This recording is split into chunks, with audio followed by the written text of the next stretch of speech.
ladies and gentlemen, and friends beyond the binary, welcome to the Church of Vault-Tec. I am Amanda Bonanza. Next to me there is the beautiful, as ever, Rayna Sunshine. Hello. Hi. How you doing there? I'm doing lovely. Fabulous. So, Rayna, a while ago, we haven't streamed this at all. Oh, something's happening. Audio check. We're good on audio. Audio check. Audio check. Audio check on another computer to make sure. Yeah. I love it. So, you and I, for a moment, started playing Fallout 76. Is that correct? It is correct. And that came to a screeching halt because of technical issues and scheduling issues. Is that correct? Yes. And then my computer was a loaner that I was playing it on, and that has been returned to its owner. Okay, so what we're gonna do now is, because we couldn't do, normally this time slot is for Border Trans, which has been myself and Emily and Lilith and her husband Bunny, and we've all been playing Borderlands 2, and that's gonna keep going. But what we're going to do is, I think we're going to change the time slots around to another day of the week, maybe. And because we can't always get the four of us together, there's reasons. We're now resurrecting the Church of Vault-Tec. She has risen. She has risen indeed. She has risen. And so we're back, and so what I've done is I've rebooted Fallout 4. I've dug those old bones up, but I've tricked it out with mods. Now, the thing about it is, I'm not going to make any promises. If things go smoothly, we might actually get into some Fallout 4 gameplay today. Maybe. No promises.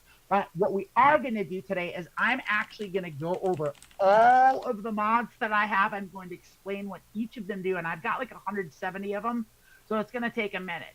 But I'm also going to explain to you how modding works, because it's a very confusing process. And it took me probably realistically, I don't know cumulatively, but in real time, probably about 5 weeks of wrestling with mods to get it to work on my PC, just to get everything to work and not crash.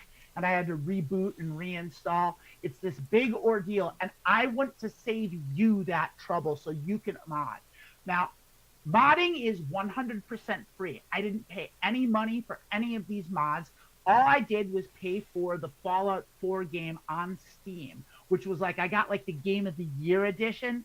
So it was like something like $15 or something. So I am getting a stellar deal. So I think we should probably go right into it. What do you think, Randy? You want to go dive deep into mods? Let's get to it.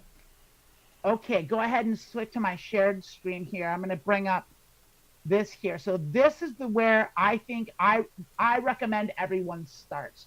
So are you sharing your screen?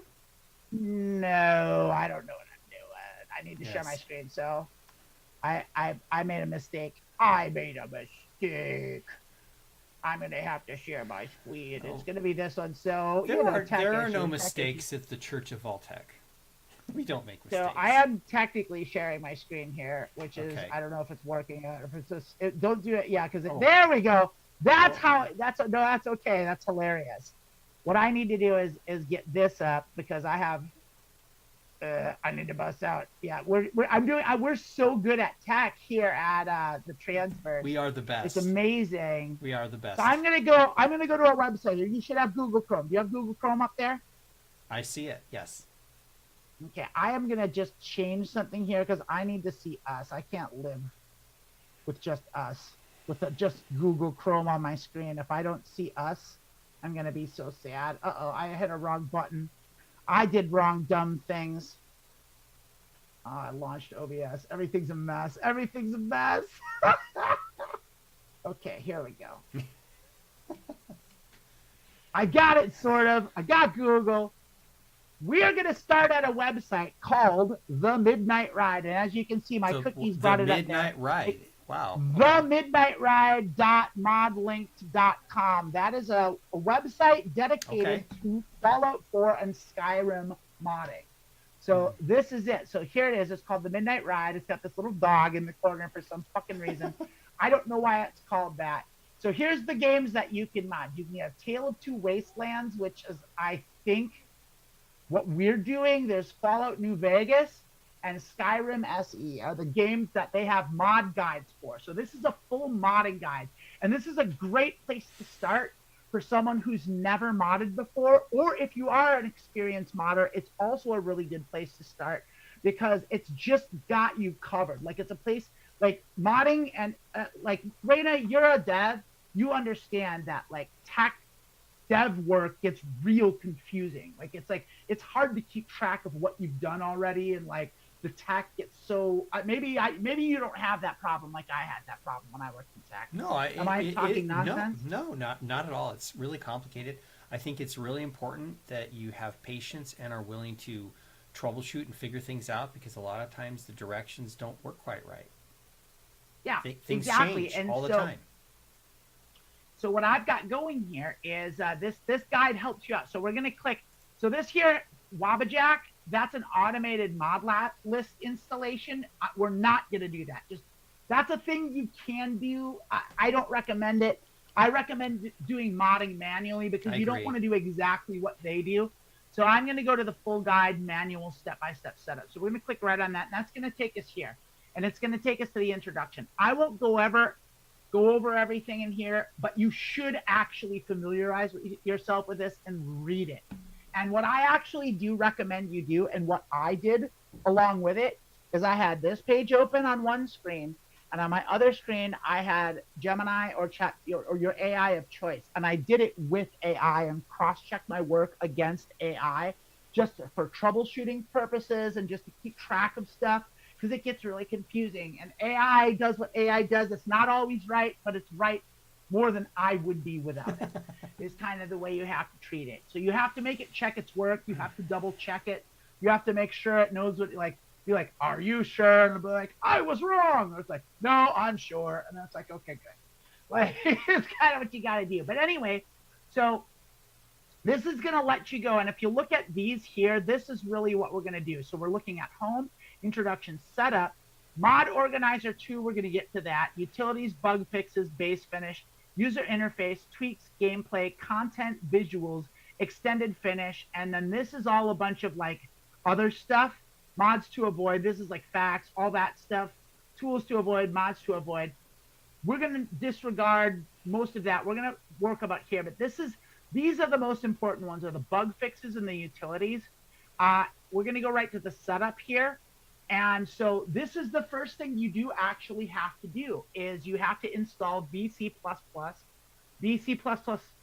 redistributables, and you have to go to here, and it gives you the link. And so I'll do this. I'm going to click that. We're going to open link in new tab, and we're going to go right to it. And that's going to take you to this page here, where you're going to get the Visual C++ redistributor runtimes all in one. And that's going to be for Windows. This is not going to work on a Mac. This is Windows. I'm running Windows 11. This is going to work for, I think, Windows 10 plus. So you're going to download this and install it. I already did this. I won't be doing any of the things, but this, a lot of times, the big download button is not what you want to press. In this one, it's okay. This is the correct one. So you have to be careful on these sites. Yeah, you do have to be careful on these sites. But you don't with the Midnight Ride. The Midnight Ride is only giving you good links. That this place is like this is the trustworthy site. This one here. So that's the first thing you need to do. You need to follow the instructions step by step. Read all of these instructions. So you're going to download it. You're going to extract the archive and run this file. And then you're going to restart your PC. There you go. That's the first thing you do. Next thing you do is you're going to enable file extensions. And so this is actually for, you should do this anyway. If you don't have this on your Windows computer, what this is going to do is this is going to add the .exe, .dll, .tff, .pdf, .mp3, .wave. I don't know anyone that doesn't have file extensions enabled, but you should always have file extensions so you know what file type you're working with. Would you agree, Rayna, as a tech person? Yes, I would. Can you imagine living your life not having file extensions enabled? I really hate this decision that Microsoft made to change the default setting because it's such a intrinsic part of working with Windows to understand the file extensions and working with files in a file manager. It's very confusing to switch that at this stage in the game. It really is. You know what I say about Microsoft? What do you say about Microsoft? 10 pounds of shit stuffed into a 5-pound bag. Well, a lot of people would agree with that. Microsoft. I'm gonna ditch Microsoft. I'm gonna keep running Windows because Windows, I know it and it works and it's reliable. That's the only thing. I do currently have the MS Office suite and I'm running OneDrive, but I just got Google One and I'm gonna switch over to Google. I'm gonna jump everything over. I'm gonna switch my cloud coverage to Google. I'm ditching Microsoft Office. I'm just gonna use the Google suite. Fuck Microsoft. I'm done with that fucking horrible fucking software company. Anyway, that's my opinion. The opinions of Amanda Bonanza do not necessarily reflect the opinions of the Transverse. Okay, so the next thing we're going to do is installation, blah, blah, blah. So this is what you're going to do, is you're going to run a clean installation of Steam. So of the game on Steam. So Fallout 4. So I'll bring that up for you. You're going to have, this is doing it on Steam, by the way. So if you don't know what Steam is kind of an app / website that runs video games. You know, it's if you're here and you're listening to me talk about mods, you probably know what Steam is. But this is my library. You get to see my Steam library. These are the games I've currently got. These are ones in my library. As you can see, Fallout 4 is in there. Now, if I was doing this, if I was starting from scratch, what I would do is I would click on Fallout 4. I would right-click on it. I would go to Manage. I would go to Uninstall. I am not going to do that because I have a clean, functioning version of this. But that's what you would do if you were starting it. You would uninstall, and then you would follow all the instructions on the Midnight Ride. And you would do everything it says. Like, these are just laid out step by step, and they are like airtight. Just follow it step by step, go one in order, and do everything on this list. Creating a new Steam library, that's super important. By default, Steam will put its game in a Steam folder on your C drive, and that's where you install all of your games if you're just clicking on the default. What this does is this creates a new place that's separate from that, because you're not going to be running your game through Steam like you normally would. You're going to be running it through a separate thing, which we'll get to later. But if you don't create a new library for it, it will conflict with Steam, and it'll cause like miscommunication with the files, and it'll corrupt your files, and it'll cause crashes and problems. So you have to create a new library that's specific for your modded version of Fallout 4 that you're going to launch from, and that so it knows to look in that folder instead of the folder where it keeps everything for all the games. Does that make sense to you, Rayna? Yes, so it's basically another folder location, and you keep it separate. Exactly, a separate dedicated folder location for the game in Steam. So that's what that is, and then you install the game, and then you do all that stuff. Post-installation, you're going to have to know what your root folder is, and you're going to have to know what your data folder is. And that's one of the things that's going to be really helpful with ChatGPT or Gemini or whatever AI you're running, is that's going to remember that for you. You just tell it, this is my root folder, this is my data folder, remember these, and give me the file path so I can click it and copy it and just paste it into File Explorer, because you are going to be jumping back and forth through folders like a crazy person.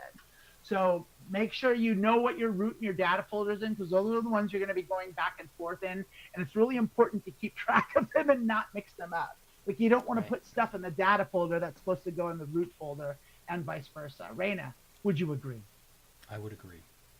All of it's making sense, isn't it? It's just tracking. It's pretty straightforward. I mean, you've got to put things in the right location so that that application can find them later. Yeah, very much so. So moving on down, disabling automatic Steam updates. That's important too. And the reason for that is so when the game Fallout 4, the devs still update Fallout 4. They do? And really? Wow. Yeah, they do. They still do it. And the reason we don't want to do that is we have a stable version that's working with the mods. There's so many mods, and not all of them keep up with all of the updates that Fallout does. And recently what happened is last year in 2024, Fallout 4 did a massive update that we're going to get into it. There's the first mod that we're going to use is called Fallout 4 Script Extender, F4SE. And what that is that's a mod that works with the actual script of the game that lets you modify and change the game script. So you can add like new missions, new characters, all sorts of crazy stuff that you wouldn't be able to do without it. But what happened is they did an update that broke F4SE, and so like no one's mods work. And so like it took them, I think, 9 months to figure. They had to entirely rewrite Fallout 4 Script Extender, just entirely. They had to start from scratch because they changed their code so much.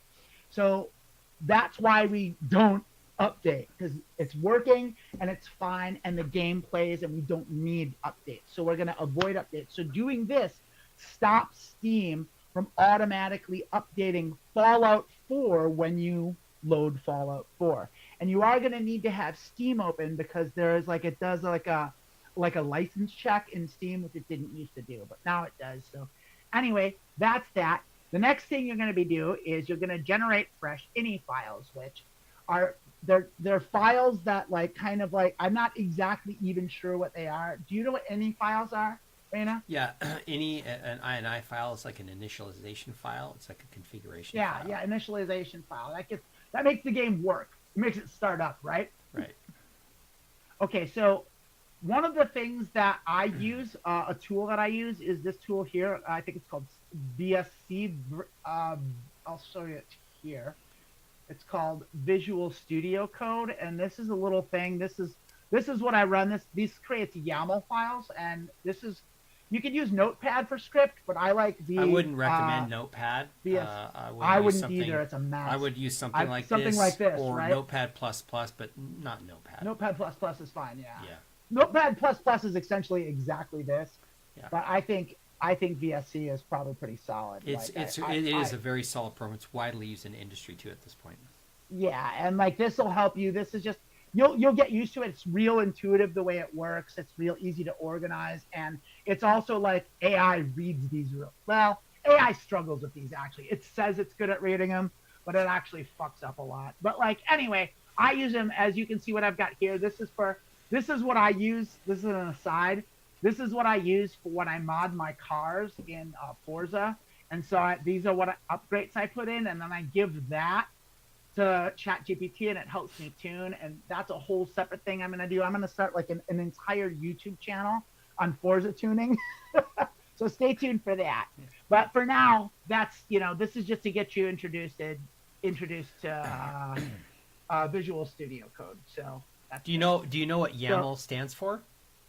No, I don't. It stands for Yet Another Markup Language. There you go. True. That is a true fact. I believe you. Yeah. I believe you. See, we got Rayna the dev and the coder here in our midst. We're so fortunate to have her with the Transverse. I know I feel fortunate. Thank you, Rayna. I'm fortunate. I'm fortunate to be with you guys and to have found you. All right, so we're going to generate fresh ini files. Follow the instructions. That's going to make the game load and work. It's essential. Fixing high DPI scaling. That fucked me up the first time. Woo! Bad, pardon my French. Because what happens is your game will have a high frame refresh rate, and it'll be higher than the game itself. Your computer and your video card will maximize your refresh rate to make your graphics work right. But because it's an old game, the refresh rate caps out at 60 frames per second. So if you have it doubled or tripled, the game runs that fast, and then you're just zipping all over the place, and it's impossible to play. So you have to this is gonna level everything up so everything's talking to each other on the right thing. If you think about it I think about it like a circuit, if you think about it in traffic, if you've got a 4-lane road that goes down to a 2-lane road, a 4-lane highway that goes down to a 2-lane highway, it bottlenecks and it gets all clogged and it doesn't work right. But if you have a 4-lane road and it stays a 4-lane road, it generally goes. So that's the thing, is like that's the DPI scaling there. We do We're have gonna a ignore question in the Wabajek chat. users. I noticed. Let's address it. What do we got? Jumping ahead a little bit, but it says it's a question, but it sounds like a statement, but then it's got a question mark. So you can trust Chat GPT to order your mods properly. No, Drace, you cannot. It'll help, but you can't trust it. We're going to get to mod order, and that we will get to that. I promise. So stay tuned. Be patient. I'm going to get to mod, because mod order is super important. But we do have an application that does take care of it for us, and I'm going to get to that. And it's coming up soon. So thank you. Fantastic question, Drace. Hello. Yes. Welcome aboard. No, we're not trusting ChatGPT for loot order. We're having ChatGPT kind of double check our work, is what we're doing. One of the things that I use it primarily for when I'm doing work like this is when I'm not great at finding things. So like when it says like, hey, add these files to this folder, like it'll just add a bunch of files and they'll be scattered around. And if I've got a list that's like super long and it's got like 75 things in it, I'm not going to like hunt them all down and see what just came up. I'll just screenshot my folder and send it to ChatGPT. It's like, is everything here? And they'll be like, yeah, all the things you got are here. And it'll do the searching for me. It'll double check my work. It'll give me suggestions of things I maybe didn't think about that I might have missed in my troubleshooting steps or whatever it is. It's just a good thing to have, like, as an assistant. You can't rely on it for, like, you can't just trust it, ever. You should never just trust AI, but you can use it as, like, an assistant. It makes a great assistant with suggestions. And sometimes it gives you ideas that you wouldn't have thought of on your own. And that's what it's kind of good for. That's kind of how I use it. I recommend that always be very scrutinous with AI. Like, don't trust it. But, like, definitely it's a tool. And like any tool, it has a function. And if you can figure out what AI's actual function is, it can be a very powerful tool. So that's what I have to say about it. As far as loot order knows, don't trust it for loot order. Or load order. You don't have to. We're going to use something else for that. So yes, LLMs tend to hallucinate. It's woven into the thing. We know they do. Everyone involved with it that takes it seriously is fully aware of AI hallucinations, and that's how you just gotta. That's just one of the things about it. It'll get better over time. It's gotten way better already. Like, that's the thing, is people that bitch about AI, like, it's like, I don't think they realize what, like, a giant leap it is in, like, tech, and like how powerful it actually is. Like, I'm not going to go into it. I'm a big proponent of AI. I think it's a good thing. I'm not. If there want to be haters that think it's going to take over the world, let them hate. Their problem, not mine. I'm going to use it like the tool that it is. Moving on. We're going back to the thing. But yeah, Trace, great question. Thanks for asking. Thanks for being here, by the way. So yeah, thank you. That is the setup section. So that's like the preliminary shit you got to do.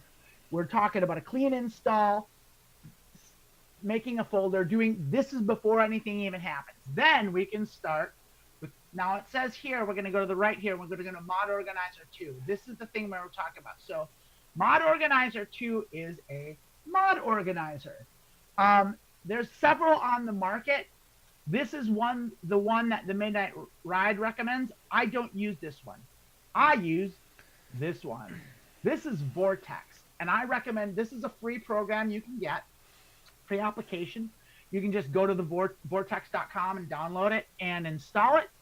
And this will do everything for you. Vortex has a built-in software called Loot, L-O-O-T, which is load order optimization something.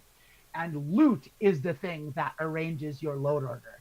And that's what it does. And so that's what that's what all these numbers are here. So like, no, those are the versions. I don't remember how to do it exactly, but it just takes care of it. Like yeah. I mean, dependencies, these are the dependencies, unresolved, hello rules, blah, blah, blah, blah, blah. I'm not going to go too much into it because it can get pretty sticky and tricky, but you can trust Vortex with your load order. Vortex will just put everything in the right load order, and it almost always gets it right. And if you run into conflicts, there's other things that you can do. We're not going to go into that today. There's always something you can do. Bottom line is it like when you've got, I don't know how many mods I have, but here we'll start here. They're in alphabetical order, starting numerically going into the A's. I've got this many here, and then we go like this. These are all the mods I'm running, are all of these. So that's about 175, 180 mods. It's a lot. And so it gets confusing, but we're going to go over each one of these, and I'm going to tell you what they all do.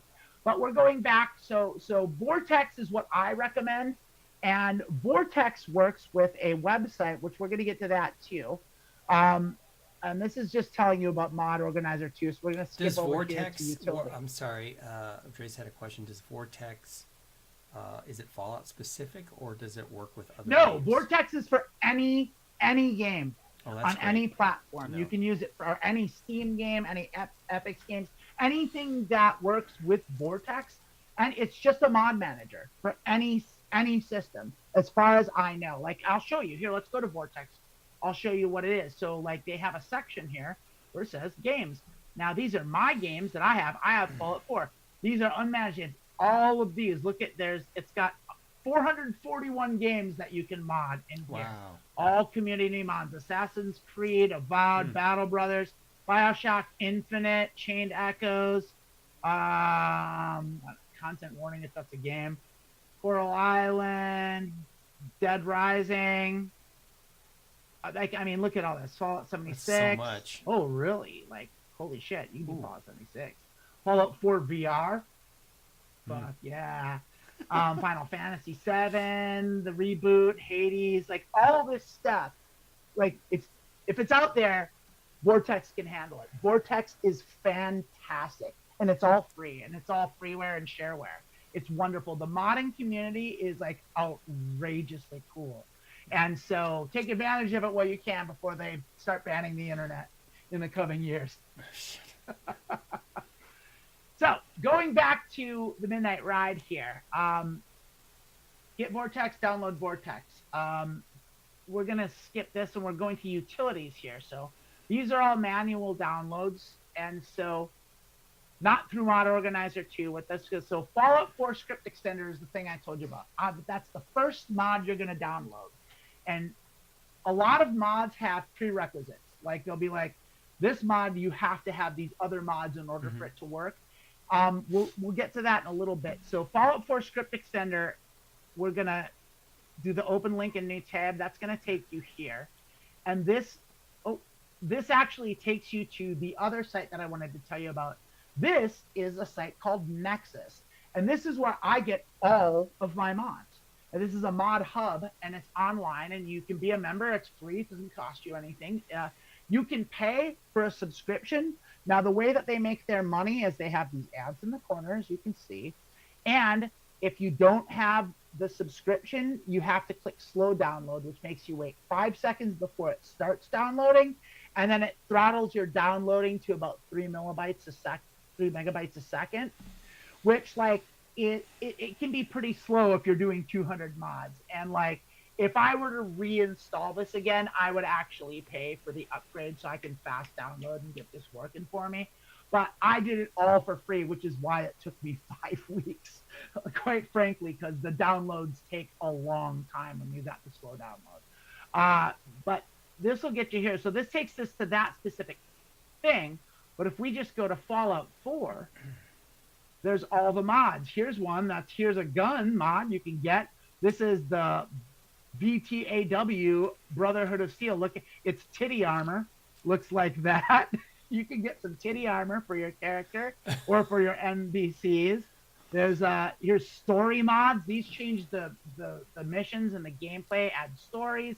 This is user interface mods. So they change like what their game looks like, how it plays. That's so cool. Here's a before. Wow. Here's what it looks like before. Here's what it looks like after. Like there's so much cool stuff in here.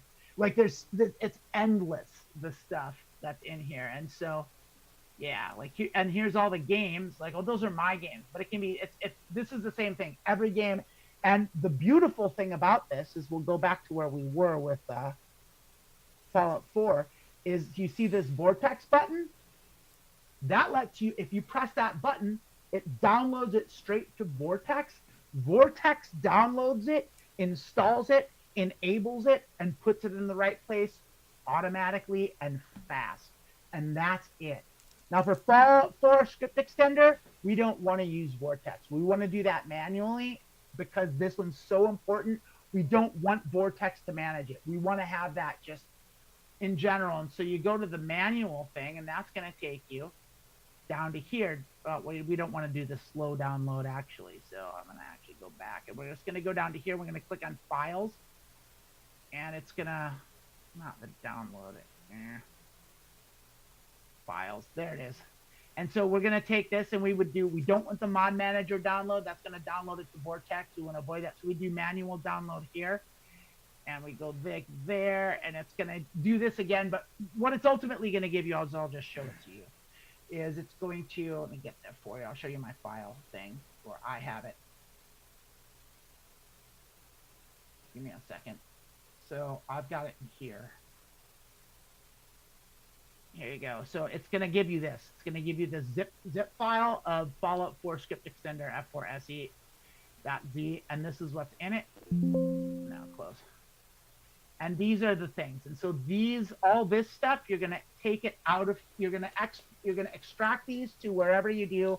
Make yourself a file. Like I have a modding folder that I keep it in.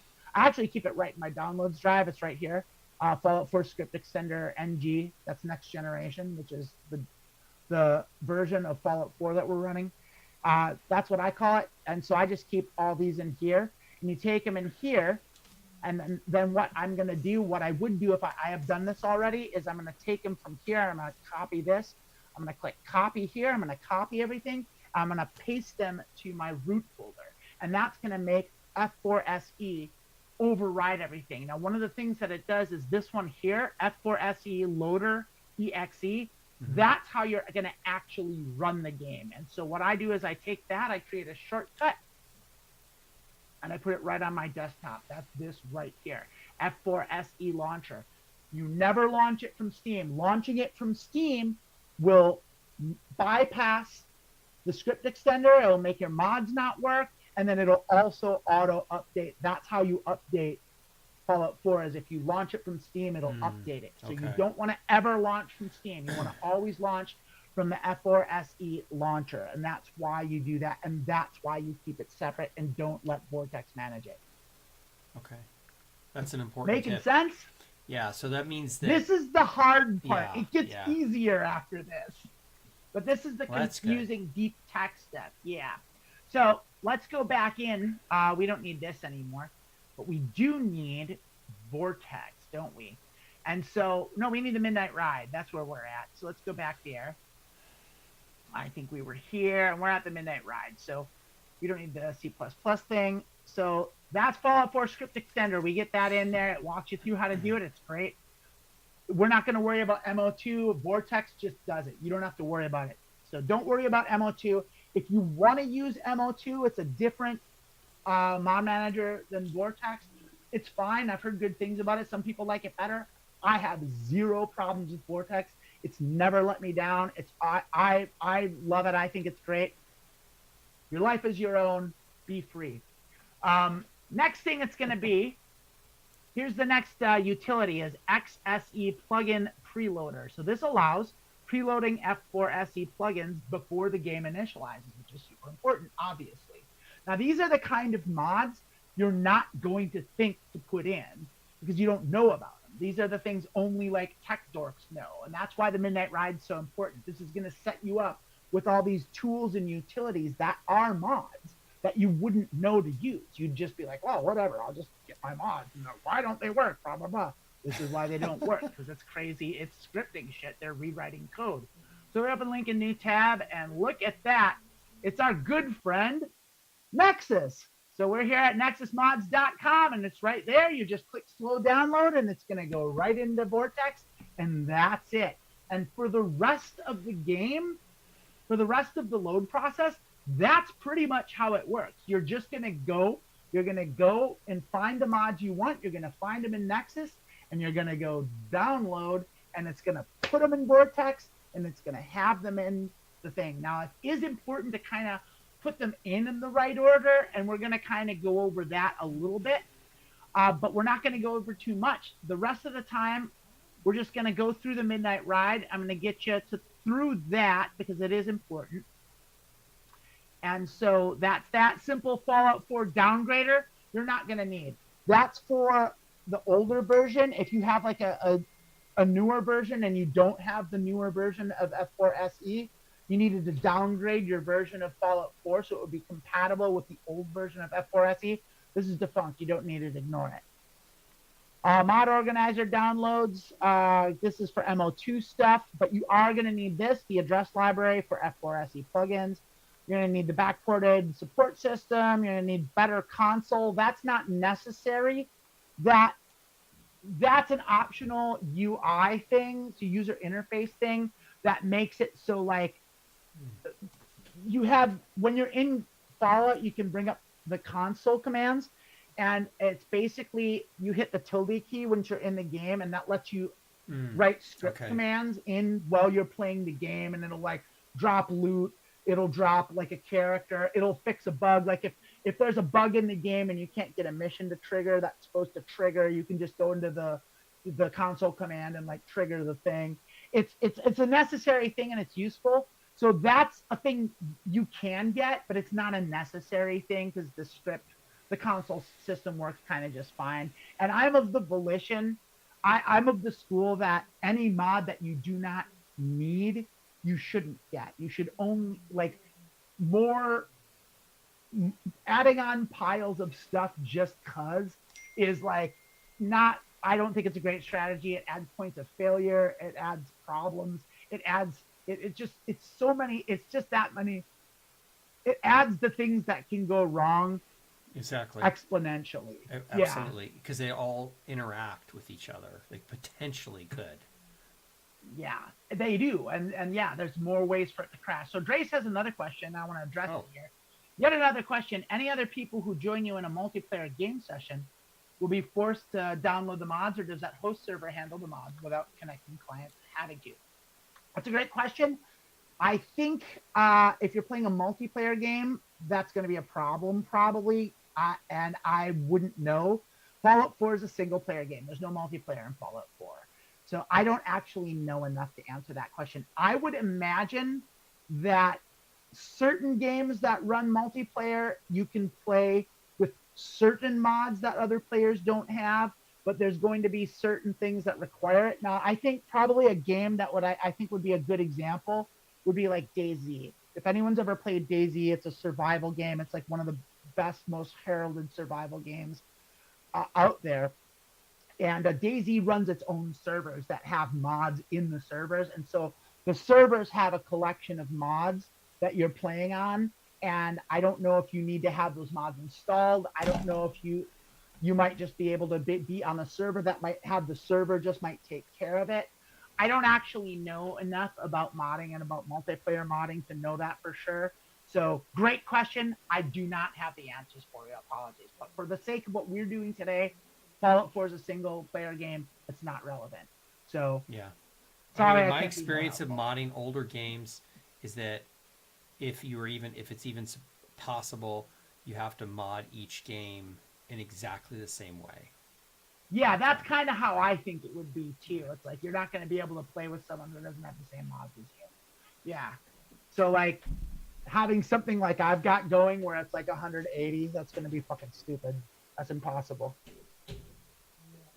Next one, high FPS physics fix. This is like a glitch fixer. Makes the game run more smoothly. Down here, we've got random encounter framework. So this is a simple framework that allows mod authors to safely use the base game's random encounter story manager. So what that does is that just sets up a script framework so that people that want to mod stuff, they can add script and add NPCs with dialogue and do all the things that they do that's fucking insane and crazy and awesome. And this just lets them plug it right in, and it's just going to work on your machine. and that's what's wonderful about it. So that's a good thing. Lighthouse Papyrus Extender, that's it's scripting functions for mod authors. Just have it for them. Basically, give the mod authors the tools they need to make their lives easier, because they work so hard at this stuff and do such good work, and it's wild to me what they do. Now, on a side here, one of the cool things that Bethesda started doing is they're hyper aware that their games get modded and tricked out like this, and they're all about it. And so what they did with Starfield is they have a mod system that's built into the game. So they released a patch a year after it came out that added just here's where you can get all your mods in the game. So you don't even have to go through this stuff. They've got it all there. That's wonderful. And they pay attention to who does the modding, and they give them jobs. That's so smart. Yeah, it's so smart, because the people who mod that's how they are do geniuses. It. Yeah, they're freaking geniuses. That's how they recruit. So if you make mods and you make good mods and people love them, they'll be like, hey, we'd like to pay you $200,000 a year to come work with us, and they're gonna give you a nice high-paying tech job making video games for a professional in a professional environment. Hey, so good on you, right? What a time to be alive. Remember, Rayna, remember when you were a kid and your parents said you couldn't play video games? You'll never make money playing video games? Yeah, right. Yeah. It's fucking boomers. billion-dollar industry. No, what you need to do is go to college and take out student loans and get a job. You need to learn how to do plumbing. You should study history. That's where the money is.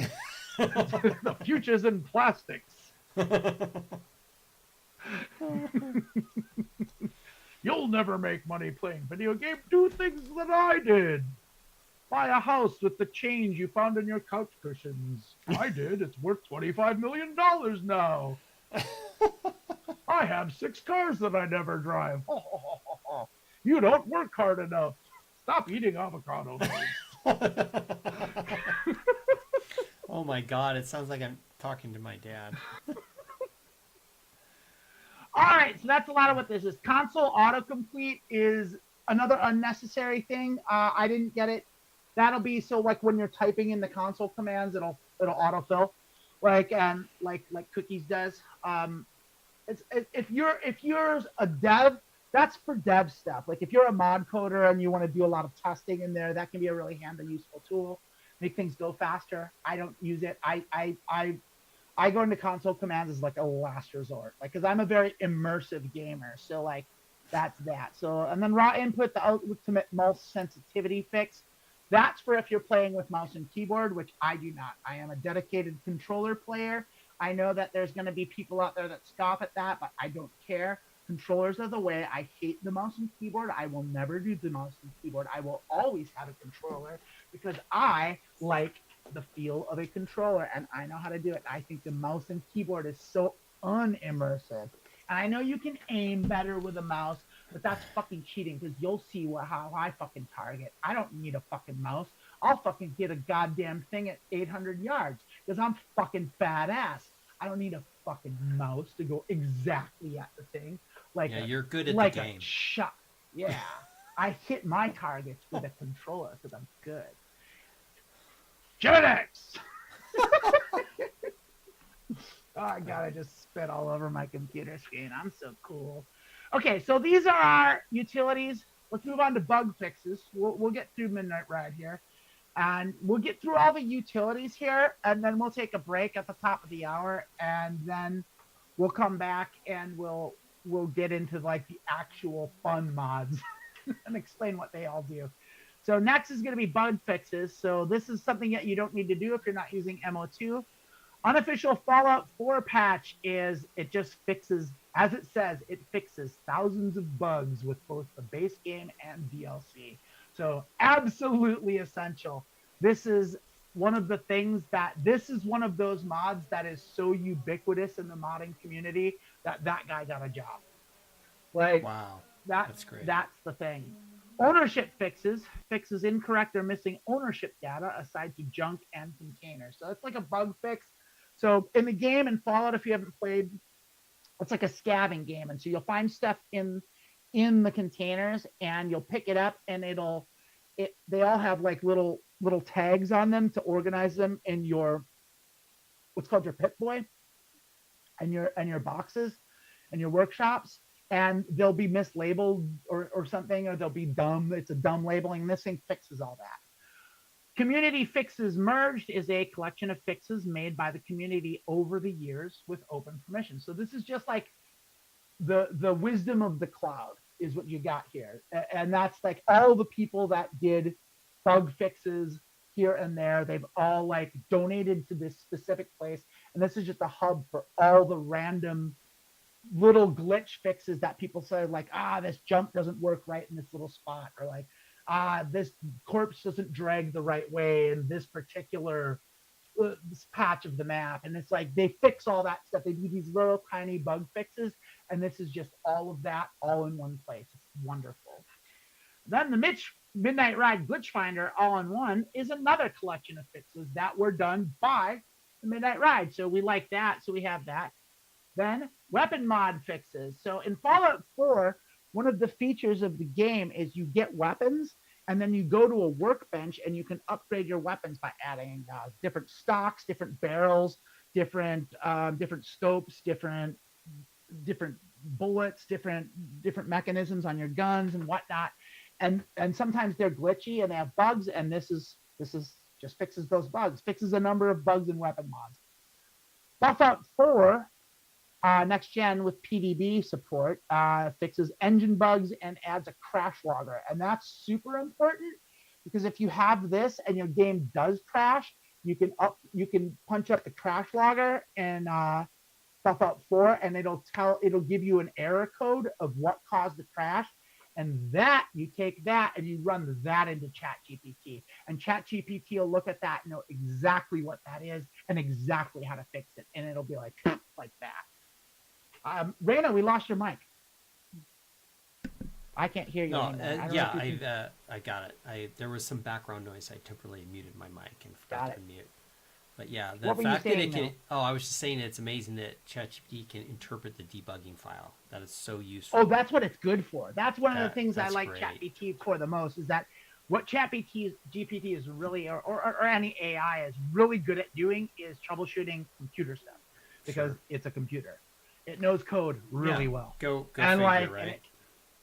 And so if you need to do shit in PowerShell, and actually what I find is because I run Windows, I'm running Windows 11, and Microsoft has its own AI, which is called Copilot. Yeah. And whenever I'm doing anything that involves Windows, I absolutely go into Copilot because it's Microsoft's AI. They have access to the Microsoft database. And one of the things, I'll bitch about Microsoft a lot, but one of the things Microsoft does really, really well is they have a really good troubleshooting page. Their help page is really well organized and has a really good search engine, and has like really detailed how-tos and on like how to fix and address pretty much every problem that you're going to run into on a Windows operating system. So like, go on. Oh, sorry. I just was going to answer Drace's question. The P stands for program, so it's program database, and that's the file format for debug information that was defined by Microsoft. Yeah. Thank you, Rayna. And thank you, Drace. Drace, love that you're here, bud. Yeah, that you're here. We love that. Loving it.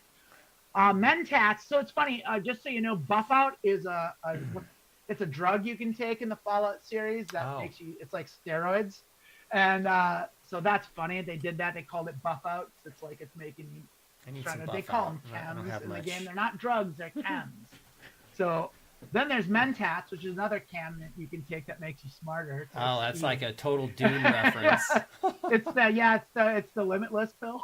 Yeah. In Dune they had Mentats. Those were the Bradley Cooper pill. Yeah. So Mentats is that, and that's once again a very collection of various engine level fixes, patches, and warnings. So you want that. Interior nav cut fixes the engine bug that causes workshop nav mesh cuts to persist through all interior cells. A lot of gobbledygook, which basically means the workshop nav mesh. If I'm right, That's like when you go into your workshop, it kind of changes the screen, and it does an overlay on the screen. And I think that's what the navigation mesh is. It goes over the screen, and it highlights things, and it just this this just is, it's a bug, it's a debugger, it's a defixer. Get it, install it, you'll be happier. A lot of these here in the bugs are just prerequisites for other mods that are later in the thing. And whenever you we'll get to this section on 2, because I'm not going to go into it, so I'm not going to actually download stuff, but we'll review some of the Nexus mods like quite a bit. And when you download a mod, a screen will pop up, and it'll tell you what all the required prerequisite mods are for this. Whenever that screen pops up, you need to double check and make sure you have all of them, because it's really important to download mods in the right order, because if you install them without the prerequisites, they fuck up and they don't work right, and that'll jack up all your script and you'll have to start over. So that's a place where you have to be super meticulous with it and be just real careful. So same thing, sprint stuttering fixes camera stutter when sprinting on uneven surfaces. So bug fixes. General Atomics Galleria speaking guard gutsy voice fix. So this is a very specific location in the game that you can go to, and when you go there, the robots don't talk. They're supposed to, and this fixes this. This makes the robots talk. It's an old bug. It's not the biggest deal. I don't think it's necessary. I just didn't install this one. If you really want to hear what those robots have to say in the background, you can install this extra mod for some fucking reason. But I don't think immersion. It's for the immersion. If you're for the immersion, if you really care. I don't care that much. It's like I said, pick and choose your battles, right? For sure. Companion shoots at player fixes a bug which causes companions to shoot at the player during or shortly after combat. So you want that. You don't want your companion shooting at you. Empty vendor list bug fix. So sometimes you'll go talk to a vendor and they just won't have anything. And that's a bug, and this fixes it. Magic effect and spell engine fixes a few engine bugs that affect spells, which are like chems or consumable effects.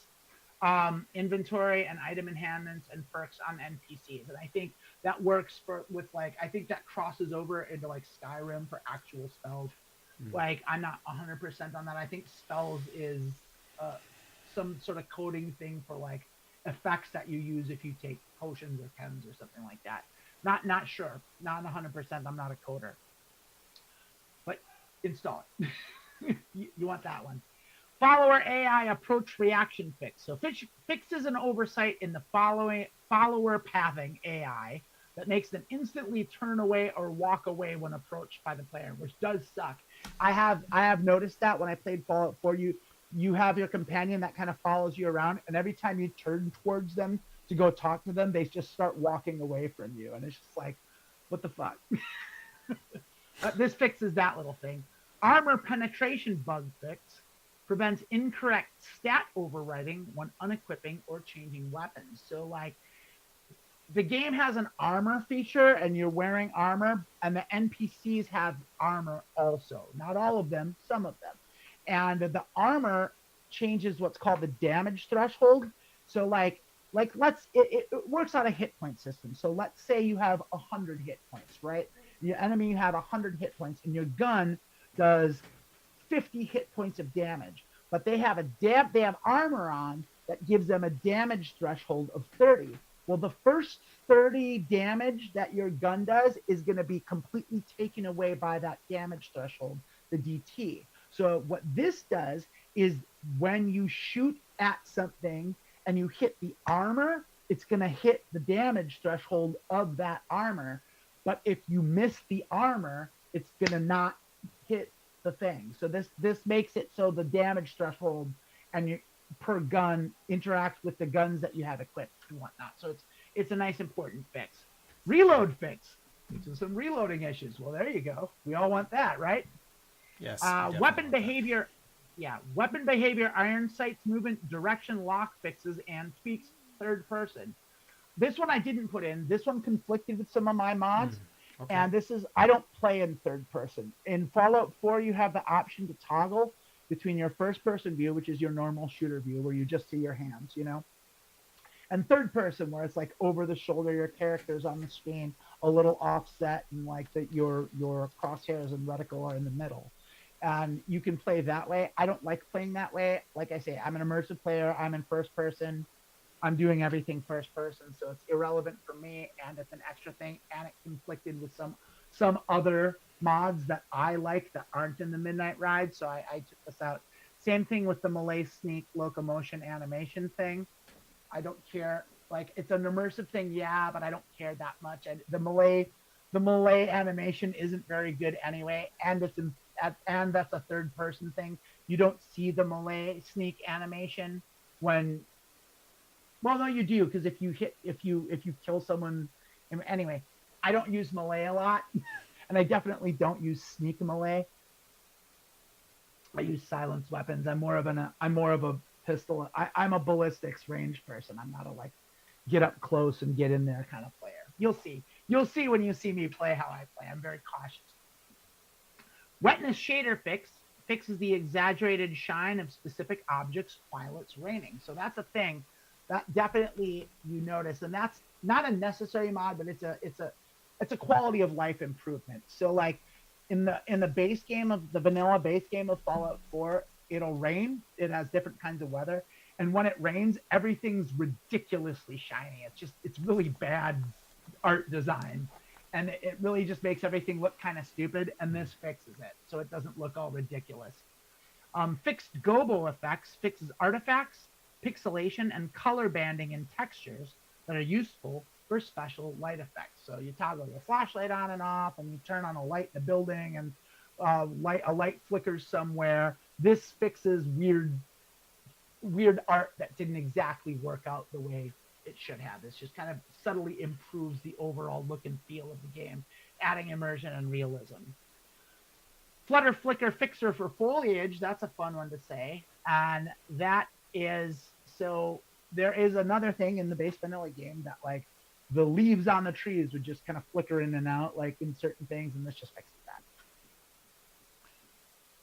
Previsibine's Repair Pack greatly improves FPS throughout the entire game. I forget what FPS fixed Previsibine something throughout the game, including interior cells. Also includes many replacement or mesh fixes not possible without regenerating. It's frames per second. It's frames per second. Yeah, the frames. Yeah, greatly improves FPS frames per second throughout the entire game, including, so basically it just makes the refresh rate better.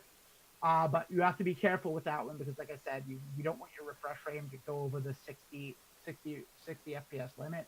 But like even with that, like there's still it's a 12-year-old game, basically. Weapon debris crash fixes the physics weapon debris crashing, disabling debris collision. I don't know what that means. Get it? Like basically, it's a fix. It's on the Midnight Ride. If it's a bug fix, get it. And then these are minor fixes. So these are very optional stuff. I didn't go for I don't think many of these at all. So these will just barely like do random things. Go over them, and like something like this, the moon rotation fixes the moon's alignment with the camera. I don't fucking care where the moon is at. I don't care. Like I don't care at all. Like, but like there's people out there that are like, the moon's wrong. The moon's wrong. And they obsess about it. They have their OCD. That's for their brand. So whatever your flavor of neurospicy and OCD, some of these are for you. I don't think I got any of these. I did get the hair specular map removal thingy, so like their hair isn't all shiny. So that was my particular brand of neural spicy that I'm like, I don't like that shiny hair. I don't want your hair to be all shiny in the weird light. I got the hair specular map removal thing. We're going to go to base finish here. Actually, it's top of the hour. We're going to take a little break here.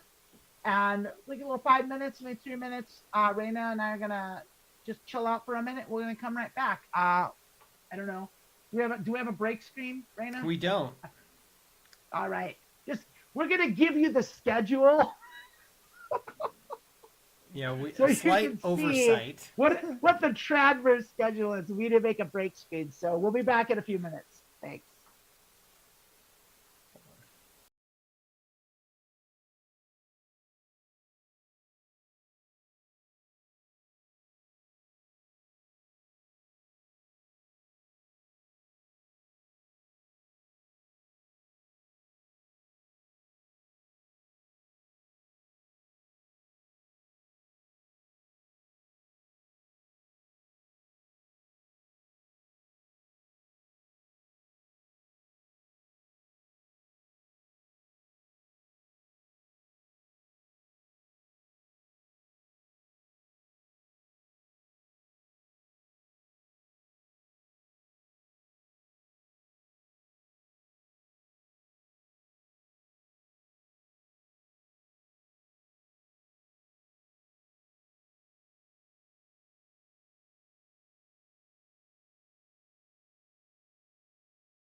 Hello, welcome back. Thanks for being here. Thanks for sticking around. I know that I hope it isn't boring for you. I hope this is informative and helpful. And since we're back, I want to address Trace. You're in there, and I see you had said a couple things I want to address. So, looks like it says, "Oh, I just found out that I already had loot installed, albeit an older version for Skyrim." Yes, yeah, exactly. And I wonder if you have to upgrade to work with Fallout 4 mod, but then does it break Skyrim mod? So I don't know. The thing is like I don't have loot in and of itself. I have loot included in Vortex. So it's just integrated with Vortex. Vortex will let you know when Vortex needs to be updated. It will auto update, and you don't have to worry about it. Like Vortex is so self-contained and so solid that it just does everything. It just keeps working. Now, the only thing that I do with Vortex is I'll show you what I do every day if I'm gonna play. I'll come in and I'll go to the mods tab here and I'll click this button here that says check for updates, and I'll even do it now. And so what that's gonna do is that's gonna check all my mods, and it's gonna cross-check in Nexus to see if they released any updates for any of these mods, and it's gonna get stuck there because I have a big fat one called Sim Settlements 2 that we're going to get into. That might take like a whole day. But Sim Settlements is a big one. And so like it's stuck there. And so you can see that's where it's stuck. It's checking out that, seeing if Sim Settlements 2 has any updates. That's what it's doing. That's why and it gets stuck there. That process that takes about 2 minutes. Now what's going to happen is then you can go to here. You can go to version update available, and that'll add a filter. And so right now there's an update available for unlimited survival mode F4SE. I'm not updating it, and the reason is the update that they made is causing a glitch in my mod order that's making it not work, so I rolled it back to an older version.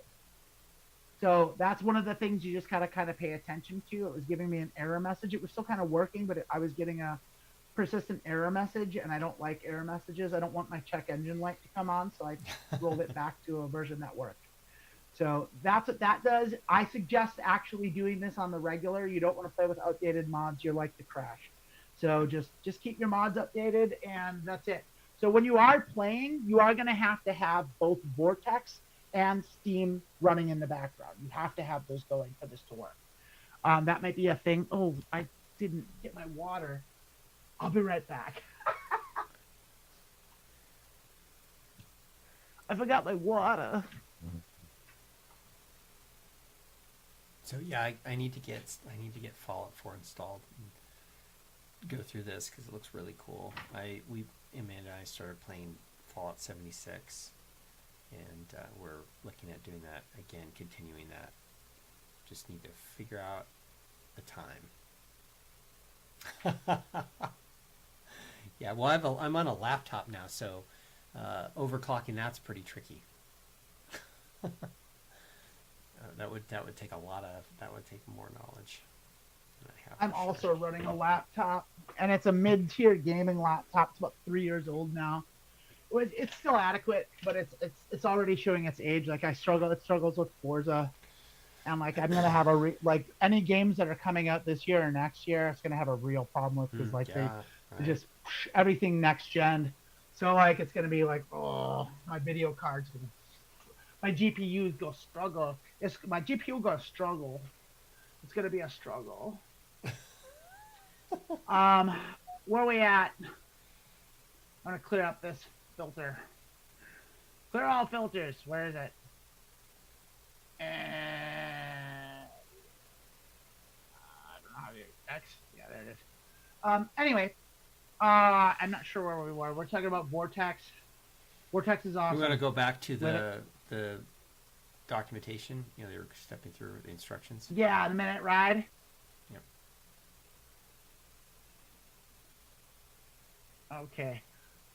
I lost the plot. My ADHD just kicked in hard, and I'm feeling fly. The minute ride. There we are. Okay, so here we are. This is the base finish. We're at basically, this is the end of the foundational mods that you need to make everything run. Now, what it says here is applying the load order. That's if you're using that suggested MO2 mod order organizer. You have to do that here, and I just don't do that. I just let Vortex do it, so I can disregard that. Running the game, this is because if you're using MO2, so I just do it. And then his TMR extended, that's the Midnight Ride. Extended, going beyond vanilla. The next pages are part of the Midnight Ride extended portion of the guide, which is not required in order to play. This section includes UI and quality of life improvements. That's user interface. User interface and quality of life improvements. More gameplay features and improvements to get the game up to speed with more recent titles. So like, whatever. New content along with improvements to the DLC's integration, overhauled loot balance and game mechanics, improvements to textures, visual fixes, and overhauled lighting and weathers. Now, all of that is stuff that are, like they said, is fully optional. I recommend if you want to do what they want you to do, that's fine. But to me, the whole point of modding is to do what you want to do.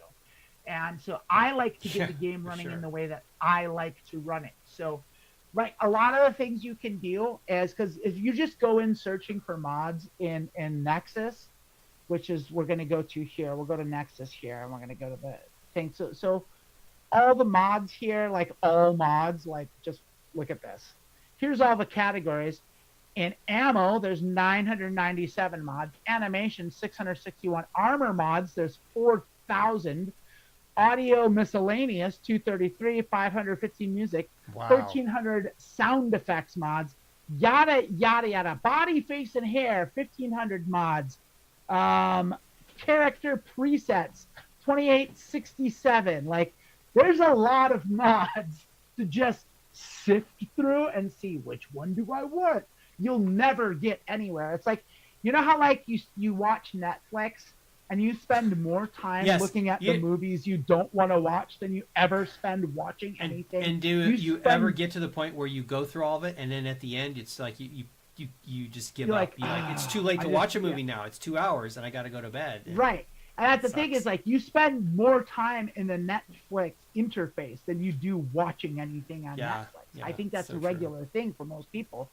I think so. There's so much content. And so same thing with all the streets. So this is like that. So the Midnight Guy is a good shortcut for that. Well, YouTube is a great resource. Like any popular game with a lot of mods, like Fallout 4, has a wealth of people on YouTube and YouTubers that are going to just go in there and just be like, Fallout 4 mods, best kind. Think of the kind of mods that you want and type that. Like, I want, what are the best gun mods for Fallout 4? And listicle will come up. Top 25 absolutely essential weapon mods for 2025 Fallout 4. And like some dude will come in and he'll go, subscribe to my channel. And then he'll say, I'm Dean, and I'm Dean457, and this is a really good mod, and this mod's gonna do you look at this weapon, it's a really good weapon. And that's kind of how it goes. They'll have this big intro fanciful, and then it'll be some like kind of like nerdy weasel telling you dorky nerd stuff. And that's okay. Thank you, nerds. Thank you, nerds, for that. We appreciate it. That's kind of what this is actually. I mean, I would consider myself a nerd. No, I would not either. Oh, you would or you wouldn't? I would. I mean, am I not? Oh my goodness. Uh-oh. It's Nerd Corner with Amanda and Rayna. I mean, I'm proud of my geeky nerd. I better put my glasses on in my pocket. I've got glasses. I get my glasses. You got your glasses. Yeah. You're going to tease me about it now. But you know what? I'm proud of I know. I wear glasses. I'm geekiness. No, wait. Now, let me ask you this question. This is a serious question.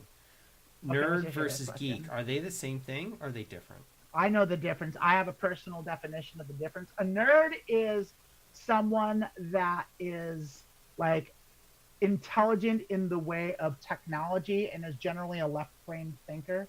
Like, so someone that like is very adept at math, is very adept at science, but generally lacks social skills and creativity. Whereas a geek is someone that also lacks social skills and creativity, but has like a very niche, in-depth knowledge of a very niche subject. Like someone that's really into like Magic the Gathering or like Warhammer or like just knows everything there is to know about the Lord of the Rings trilogy or Star Wars.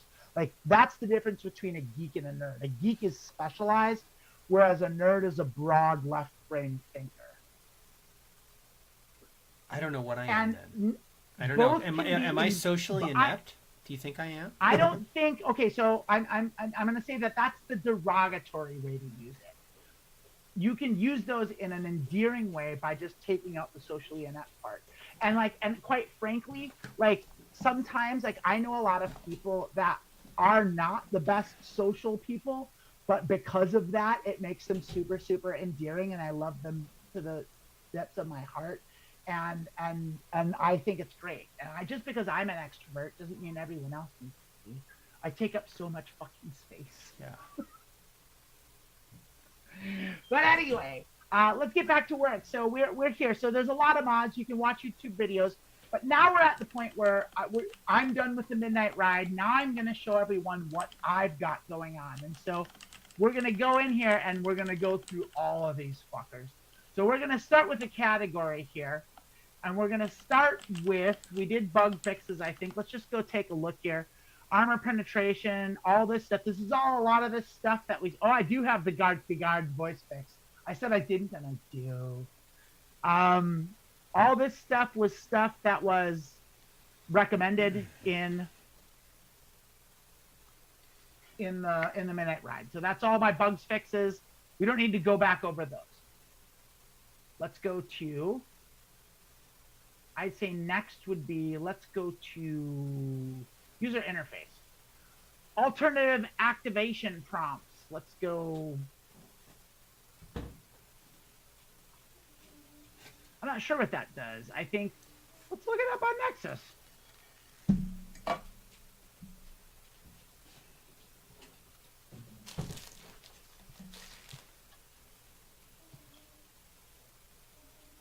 That's this one. So this, by Soul Vault Boy, adds various prompts to conveniently interact with items, objects, and NPCs. Trade, equip, consume, and more.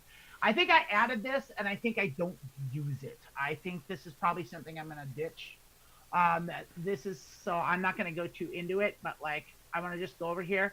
If you want to be extra cautious when you're downloading from Nexus to Vortex, those can be confusing. Go scroll down and go to the requirements section. This is going to tell you all the requirements. So this specific mod requires buff out 4 with PDP support. We have that.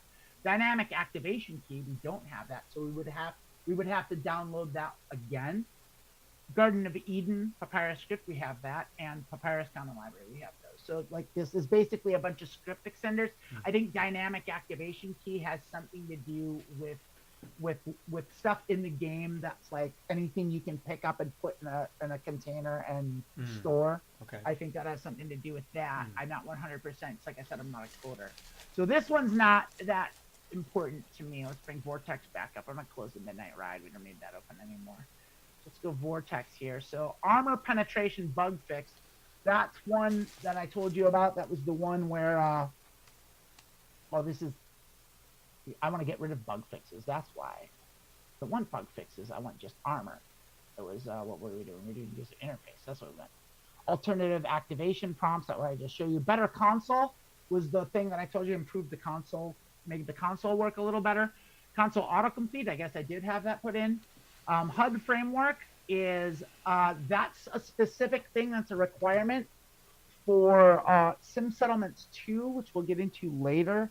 So that's a prerequisite for that, and it requires that. It changes the way the HUD, the heads-up display, interfaces in workshop mode in your settlements. This is deep dive stuff. We'll get into it later. It's a prerequisite, is what it is. Looks menu is something that I added. That was a personal thing, and that adds a lot more. So when you start the game and you create your character, the vanilla interface is you move a circle reticle around on the screen, and like you highlight the part of the face that you want to adjust, and then you adjust it with sliders. And it's really hard to get the exact right spot you want. It's really finicky. Mm. This adds just a list of all the parameters on the side on the screen so that you can just select the thing you want to edit and edit with more precision and less clunkiness, basically. Let's take a look. Drace is talking. And so, yeah, you two are having a we're having fun, a little bit fun, of a geeky fun sidebar quarter thing. I conversation. didn't want to ignore Drace. Oh, I'm not. You're doing great. Hey, Drace, quick question. I hope you don't find offense. What are your pronouns? I'd love to address you properly. I'm defaulting to they, but I don't want to be offensive. So, Drace is not a particularly intuitive one, so I want to be respectful. I'm she/her, by the way. I'm she/her as well. Yeah. You don't have to answer either. Yeah, of course. Whatever you like. So that's UI mods. So that's what I got. Workshop highlight fix. This is actually important. Mod configuration menu. I am going to kind of like go into that a little bit. So the mod let's bring that up on the Vortex because that one is huge. So that's a huge important mod that I think everyone should have for pretty much every game that they play. Let's go. Mod configuration. Drace responded, she, they. All right, Drace, thank you so much. Thank you for sharing that with us. Thank you for that. So this is called MCM, and what this does. Let's see I'm just going to back that screen. Look at how, it's good because they has 149,000 endorsements, and it's got a translation in Russian, Chinese, German, Spanish, French, like all a bunch of translations. This is a really, really good mod. This is probably someone that got a job. 8.7 million downloads, wow. With 150,000 endorsements. In fact, I'm gonna endorse it.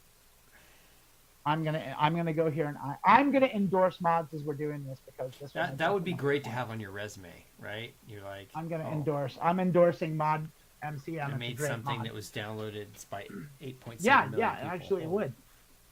Cool. So this one about this mod configuration menu is a settings page for mods.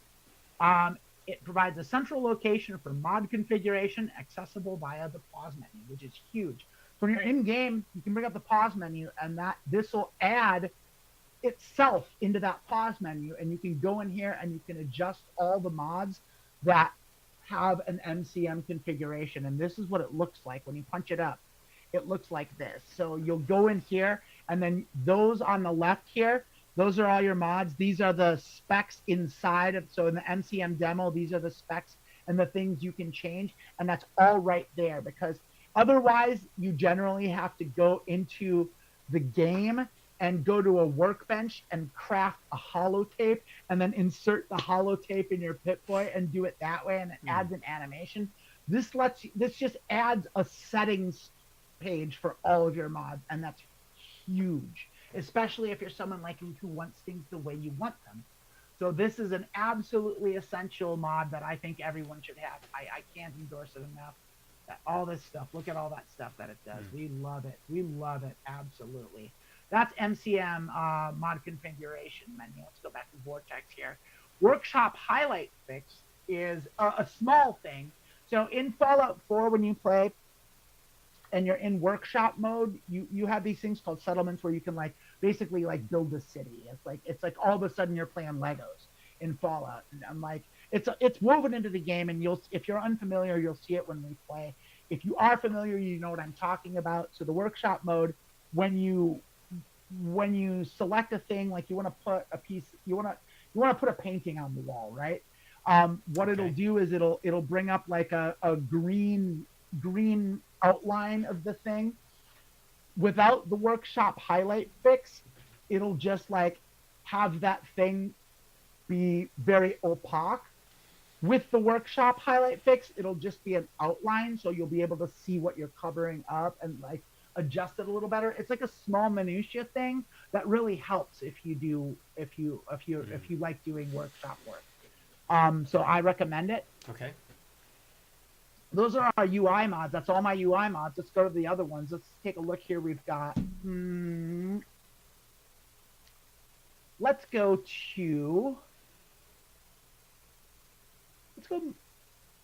modders, resources, and tutorials. Let's just go here.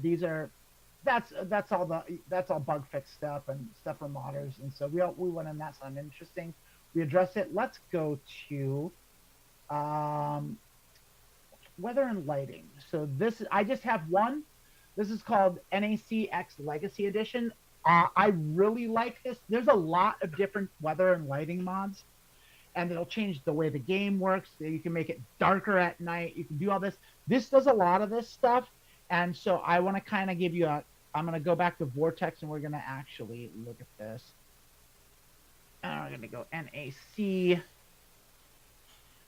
There it is. Now, NACX is the one I have. So Natural and Atmospheric Commonwealth 10 Legacy Edition. So this is the one I'm running. And this is the most comprehensive modular weather, lighting, and visual overhaul for Fallout 4. So we're going to go to the images. They have 300 images of what that does. And so it changes like all this stuff. So it changes the weather, the way the lighting works, and you have full way. You can adjust it. You can adjust the saturation, the tone. Like you can make it brighter. You can make it so it's always sunny. You can make it so it's raining. You can adjust how often it rains, how often it does this. But my favorite feature that it has is in the game, you're playing and you start the game on, I think, October 27th, 2077 or something like that, or 227088 or something like that. Something like 210 years after the bombs drop in the lore. And so it keeps track of the date. The longer you play, like you have to sleep, you have to eat, everything you do takes time. So it keeps track of in-game time. What this thing does, and the feature that this app has, is that it syncs the weather to the date. So according to the weather patterns of Boston, which is where you play. So like in November and December, it's going to snow and there's not going to be leaves on the trees. And then in the springtime, it's going to rain more and the leaves come back. And then in the summer, there's more bugs. And it's just like, it's awesome. And then in the fall, it's windier and the leaves fall and it's more gray. And it's awesome. That's what this thing does. Now it does another feature that I don't use. That it also, there's a radio mod. There's radio mods that you can get that'll change the radio stations in the game, and it'll sync the radio to the weather. So if it's raining, it'll play rainy music and things, and if it's sunny, it'll play upbeat, boppy music. It's really cool. So it's a mod I really recommend. I'm going to go ahead and endorse it, by the way, since I'm here. This is a good chance for me to endorse mods that I didn't endorse. So I like this one a lot. I do recommend it.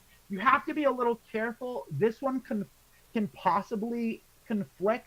I haven't run into any issues with it conflicting. It will conflict with other lighting mods. So you have to pick and choose your battles here.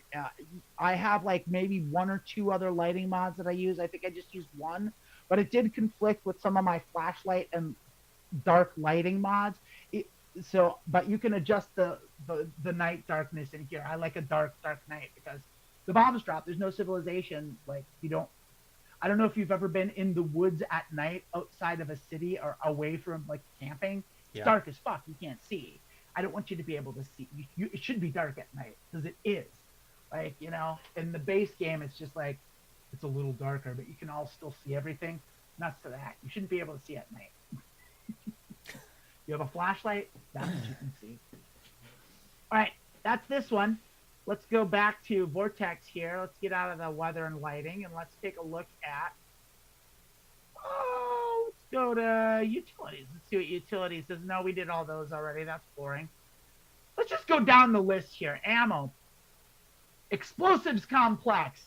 Explosive complex, explosive complex update, and munitions. So munitions is an add-on that you can get that will add more different types of ammunition to the game. And it also, I think this is the one that does it. I have a lot of mods, so they overlap. It adds an ammunition workbench, so you can craft all the new ammo too. So you don't have to rely on just finding it. You can actually make it using scrap stuff. I'm not 100% that munitions does that, but I think it does. And but what it does Okay. is when you have a lot of weapon mods like I do here, I'll show you how many weapon mods I have. These are all my weapon mods. These are all weapons that I've added to the game that aren't in the game. And so that's that many. And that's a lot. And so a lot. Yes. and so that they all have their own ammunition that are like, I do really immersive stuff, so they're all real. These are all real guns. And like and they have their own kinds of types of ammunition that they use. Munitions adds that into the game and weaves it in so that it comes into the game and is found when you're at the right level when it unlocks the guns and all this stuff. It's a really nice thing. The other one, Explosive Complex. Fallout 4 and Fallout 76 did this really bad. They nerf explosives. And they make explosives not kill you. They you have to really buff up your your explosives perks to make grenades do anything. I hate that. I hate bullet sponges, and I hate when explosive a grenade should fucking kill you. If you get hit point blank with a grenade, you die. Yeah, you don't get to walk away from that. Yeah. If I launch a mini nuclear weapon, that should kill anything it hits. Nothing should survive that. I don't want that. So this fixes that. This de-nerfs the nerfing that Fallout 4 did with its explosives. So explosive kill, it also makes them louder and crazier, as Rayna witnessed earlier. So I love Explosives Complex. I'm going to go into Nexus.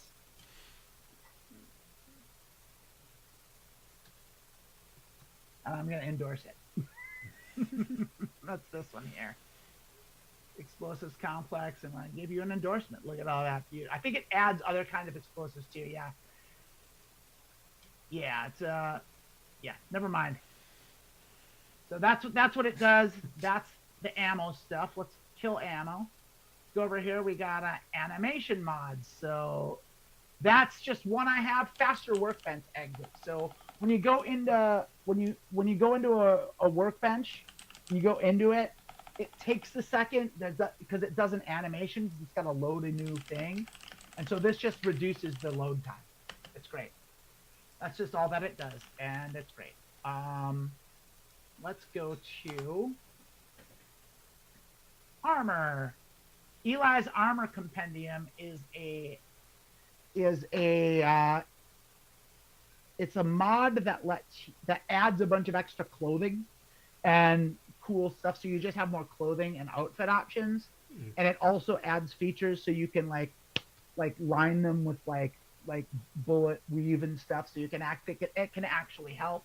And that's really important for how I play, because I play on a very high damage thing. I have immersive damage, like bullets kill you.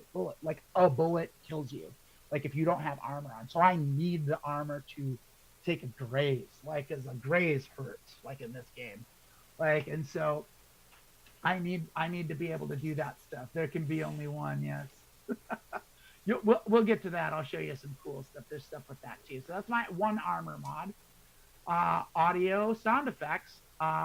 This is the one that you love, Rayna. Bullet impact overhaul. This is a mod that makes bullets sound serious. In the vanilla game, it sounds like a video game. You're shooting and you're playing, and it's got some sounds. This makes the guns sound like it's real. The ricochet sounds are real, and they're loud, and they're at you, and it makes it scary. This is the thing that made the explosives ring out and give you tinnitus. Yeah. That's what Bullet Impact Overhaul does. Yeah. I absolutely love it. And then Commonwealth Warfare adds, I'm not sure exactly what that mod is. Let's take a look at it. Commonwealth Warfare.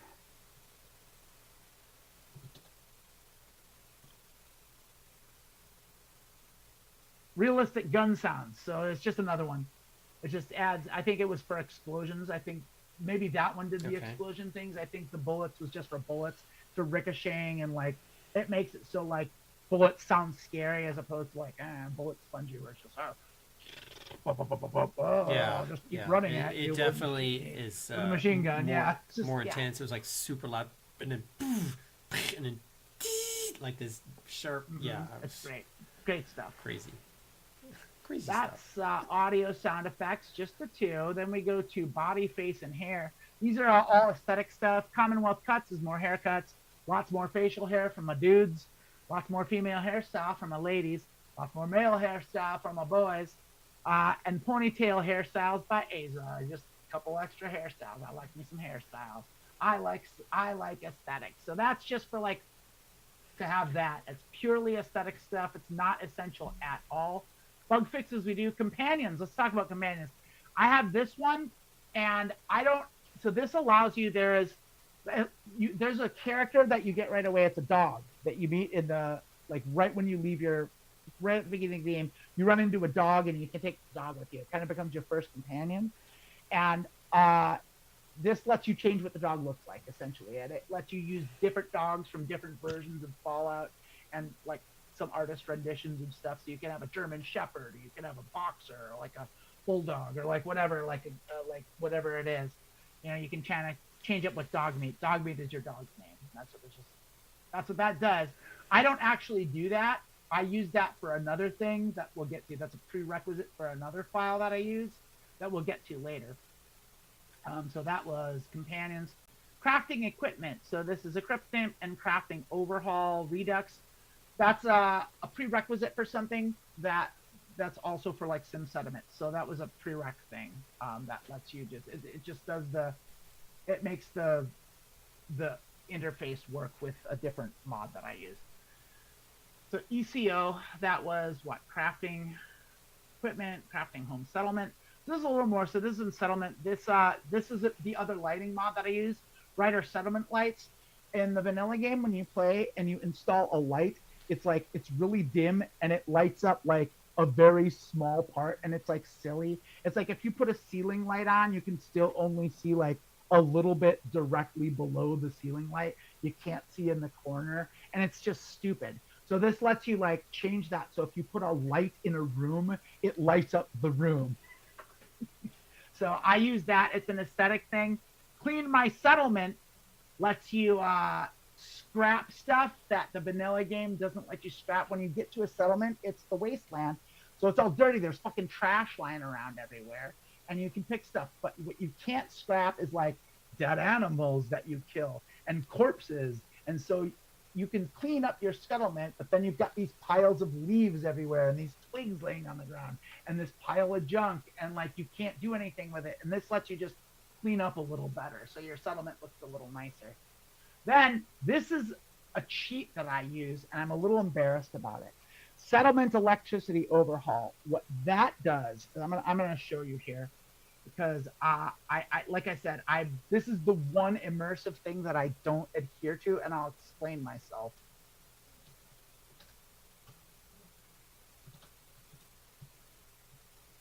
The game has a mechanic in your settlements that if you power things, you need to have generators and you need to run wires to stuff, which makes sense. But the problem that I have with it is that the wires that it lets you run are really short, and you can't go through walls, you can't do anything. So you have to, like, if you want to power things in the way that you want, you have to run wires all around and build all these extra things, and your whole settlement is just a stupid, ugly mess of wires, and I hate it. So this gives you a little power box that you just plop up, and it makes everything wireless, and it just makes your stuff work. I hate that I have to do it, but I can't stand running wires all day. If the game would let me run wires through walls or build, like, you should be able to wire a building and then the whole building is wired. If it did that, I would do it. And then I could have like a telephone pole, and I could like have it like in real life where like there's wires running to your house, and then it goes to a box, and then all the wirings in the walls. But this game doesn't let you do that. You just have to run all these stupid wires all over the place, and it drives me crazy. You have to have these really loud gas-powered generators everywhere, and it sucks. And it's just like, because you can't have anything far apart.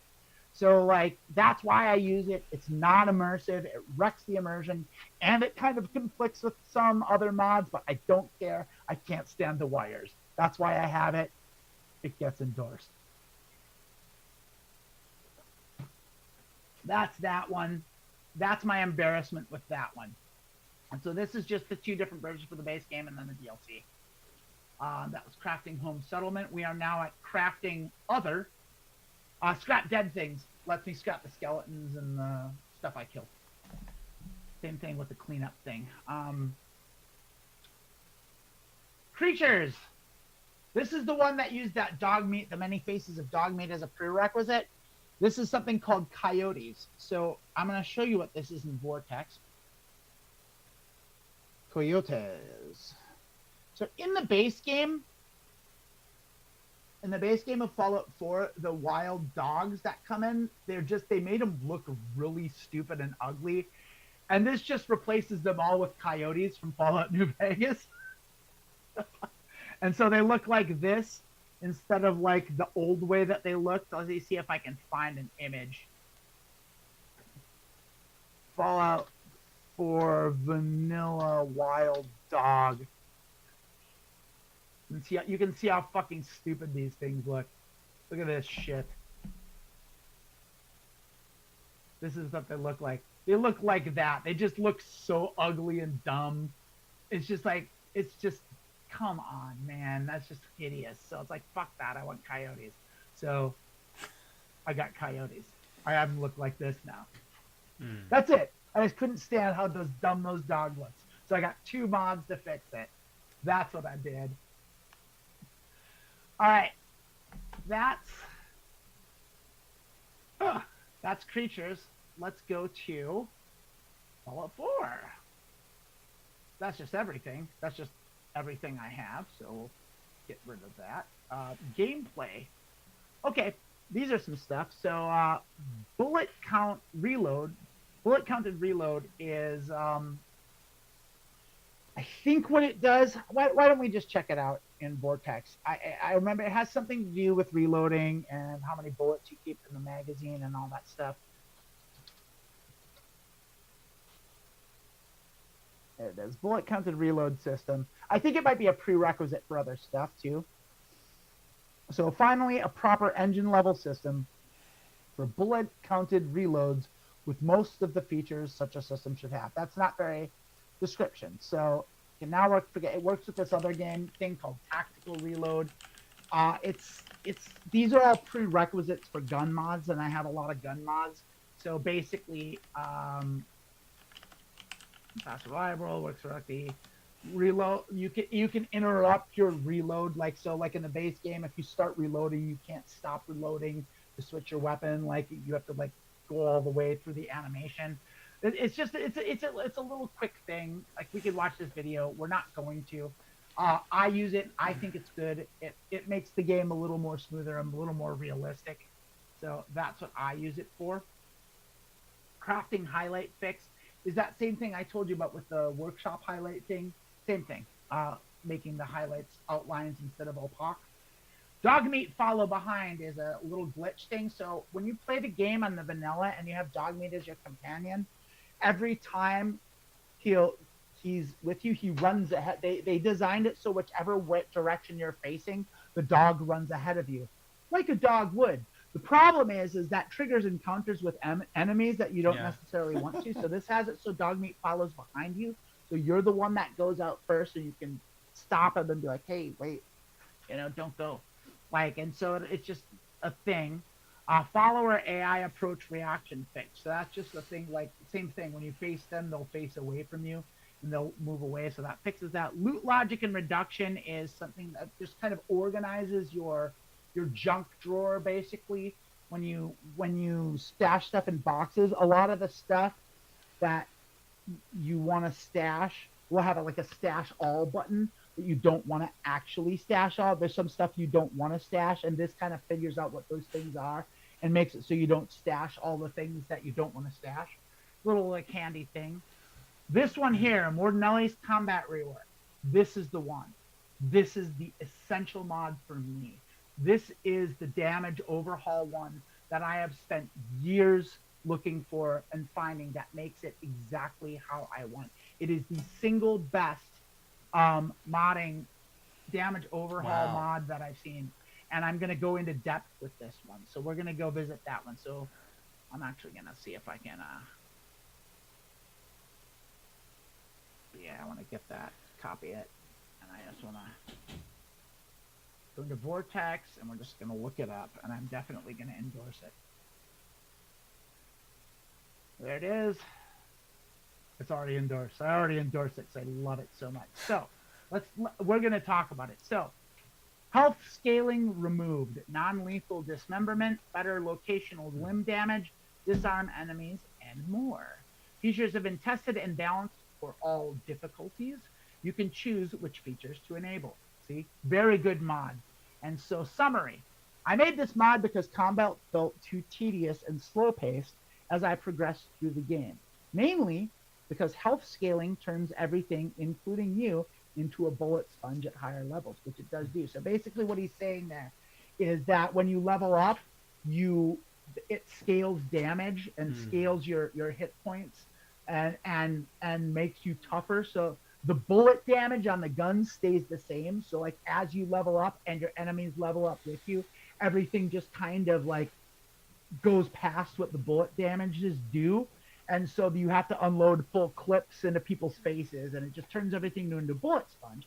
Yeah, and I hate that. Like the and Terminator, all the other exactly. And all the other mods that I've used that tried to overhaul damage, they worked at the beginning, and then the higher up in level you got, they stopped working. So what this thing does is this just got rid of leveling up, scaling, period. Nothing scales up. You start out with 100 hit points, and the only way your hit points go up is if you add to your endurance perk or if you add perks that increase your hit points. That's it. That's the only way you can get more hit points. So bullets damage stays the same no matter, and the same thing for the enemies. It just pumps the brakes on all level scaling, and then just lowers the hit points to a place where guns do proper damage. And that's it. That's all it does. And it's the best one ever. And so we can go into all this, but it does all this stuff. Player and NPC health no longer scales based on level. Player starts with 100 hit points and gain +5 per endurance point. Damage taken is overall increased for most NPCs and the player. Player damage dealt and received is balanced around the removal of health scaling and limit damage adjustments, blah, blah, blah, blah, blah. All that stuff. Harsher cripple penalties. NPCs drop their weapons when their arms are crippled. Player unequips and can't use weapons with crippled arms. Right? Two-handed weapons, such as rifles or sledgehammers, require both arms in good conditions. One-handed weapons require only the right arm because your default, you can't be left-handed in this game, which kind of sucks. Crippled limbs take twice as long to automatically recover. So I guess I don't even like that. You can recover by going to a doctor or using a stim pack. And sneak attack adjustments, it increases or maybe it decreases. I don't know. It changed the sneak attack stuff so that it's better and more accurate. And so it's great. I can't sing the praises of this mod enough. It just works, and it makes combat feel correct. Like, bullets are dangerous, but it's not so deadly that you can't do anything, and you just get killed instantly if you're just walking down the street. But if you get hit with a high caliber bullet, like if you get hit with any bullet in the head, you're toast.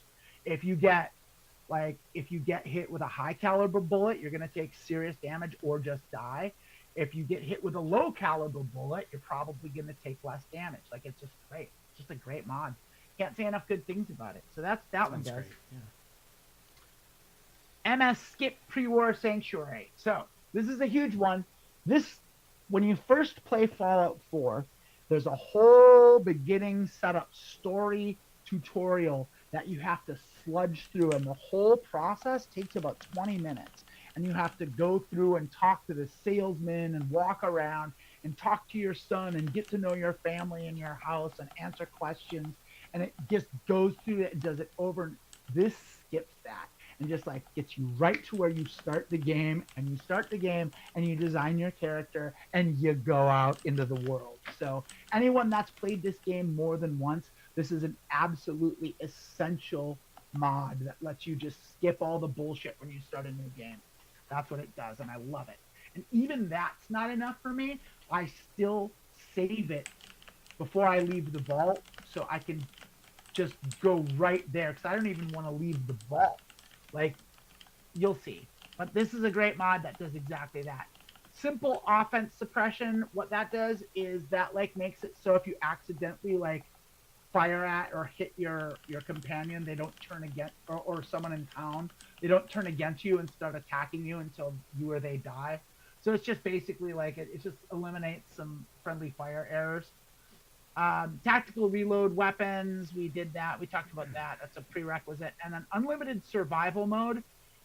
So when you enable survival mode in the vanilla game, this is the mode that it makes combat harder.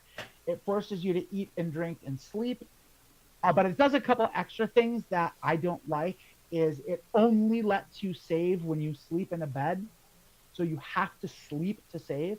That's the only way. You can't trigger a save. You can't do anything. So that means if you don't sleep for a while, or if you can't find a bed and you accidentally die, or you run over a landmine, or like you get clipped, or you just accidentally stumble into a tough fight, wherever the last place you slept is where it's loading from. And that sucks. Because sometimes that's like hours of gameplay. And like, there aren't always beds around. And like, I understand why they did it, and it can be cool. This allows you to toggle that feature off. Another thing you can't do in survival mode is fast travel. And so you have to walk everywhere, which is another feature that I like in theory, but in reality, you have to go back and forth so much, and nothing's happening when you're going back and forth. So you still have to unlock the locations to fast travel, but once you have the things locked, you can then fast travel. And the thing is you can use it with discretion. Now, I think another thing that it does is it lets you add a feature, because remember when we played Fallout 76, there was a feature that they added in that made it so when you fast travel, it costs you money. You have to pay money to fast travel. This lets you enable that feature in this game. So it sort of limits you, so you have to spend money to travel.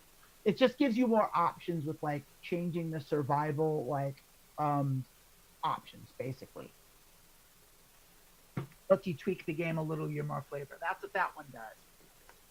Let's go to, that was gameplay locations vanilla. So this is just one. There's an island in the game called Spectacle Island that you technically have to swim to. This adds a monorail so you don't have to swim to it. This is a pain in the ass to swim to this place. So you can just jump on a monorail and take a monorail there. That's all this does. So that was locations vanilla. Modders, resources, tutorials, we did that. Models and textures, yep, that's just that stuff. That's overhauling stuff. That's not that exciting. Performance we talked about. Yep, that's not exciting. Performance, player settlement. Here we go. This is, it's not in here, but that's okay. We're going to talk about it. Better Settlers version 2.0 DLC Master Foe mod. That's a lot of code language. What that does is, so one of the things, this is like kind of a cheat that I use. So in the game, you have these settlements and you build settlements and you recruit settlers and you set up a beacon and people, they come to live in your settlement because they want some place to live. And they come there and they'll work on your farms and you'll slowly build a community over time. Now, what happens is they just show up in their ragtag settler gear. And they have like a pipe pistol and like 2 bullets. They don't have nothing. And in order for you to equip them, you have to save armor, stash armor, find the individual setter, go talk to them, personally equip them with equipment, and then have them put it on. And it is a big fucking pain in the ass, especially if you like have 25 settlements and 17 settlers in everything. They're scattered all around your thing. You don't want to do this. This one just lets them come in with some fucking armor and a gun. Like, that's all. That's all it does. So I don't have to deal with it. And it's a bit of a cheat because then I don't have to save armor and collect armor. But like, I don't care because it's too much of a pain in the ass to do it the other way. It's the best workaround I could find. Building budget extender. So in each settlement, I'm sorry, I'm not letting you talk like at all. No, I did have one question.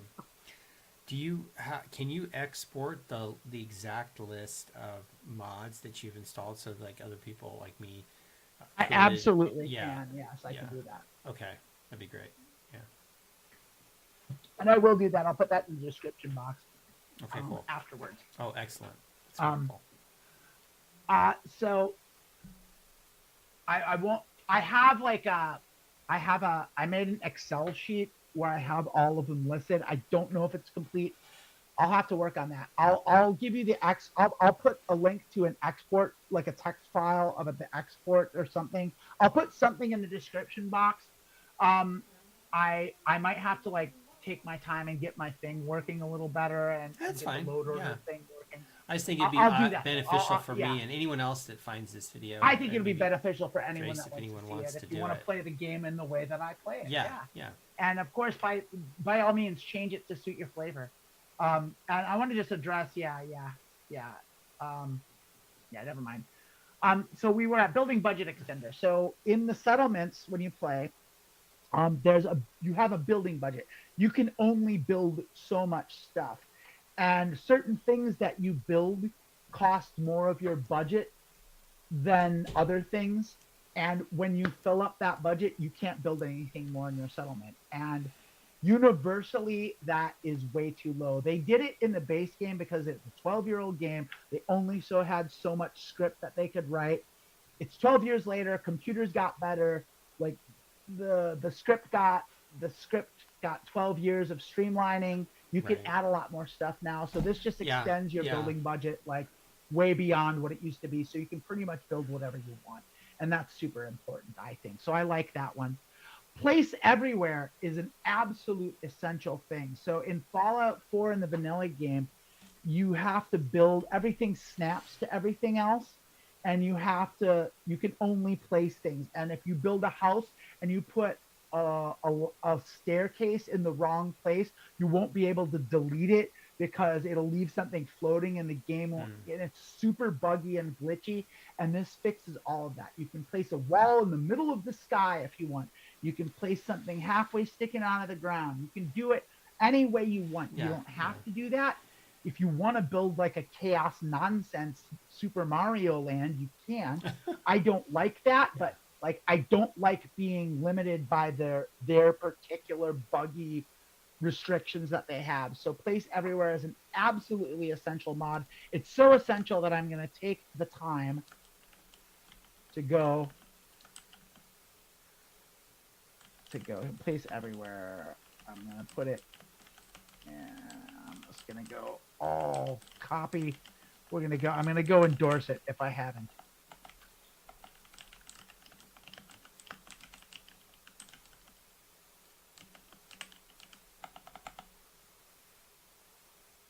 There it is. You get an endorsement, Place Everywhere.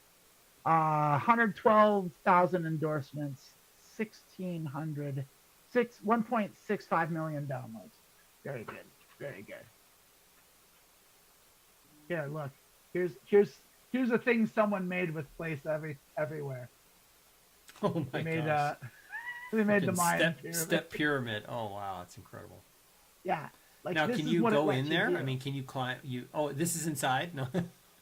No, this is stuff that people built with using this mod. It's like, incredible. You wouldn't be able to do this stuff without it. Yeah, so these are just things people built because they could place stuff anywhere. It lets you paint. It gives you more colors in your palette. You know, you can do a lot more stuff. All this stuff.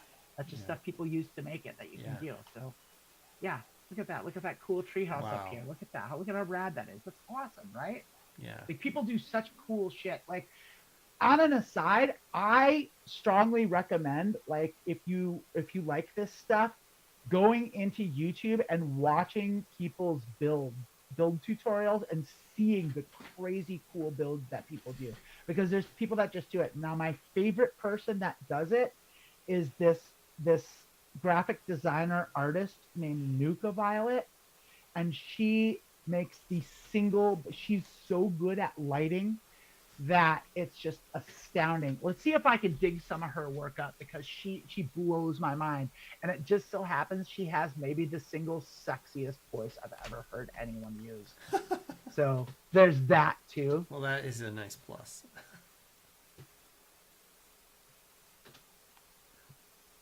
Let's go to Google Images. There's Nuka Violet. There's our YouTube channel. And so let's just see images. That's all her YouTube things. Here's just a picture from her Instagram. She made this botanical garden. It's on Instagram. I don't want to.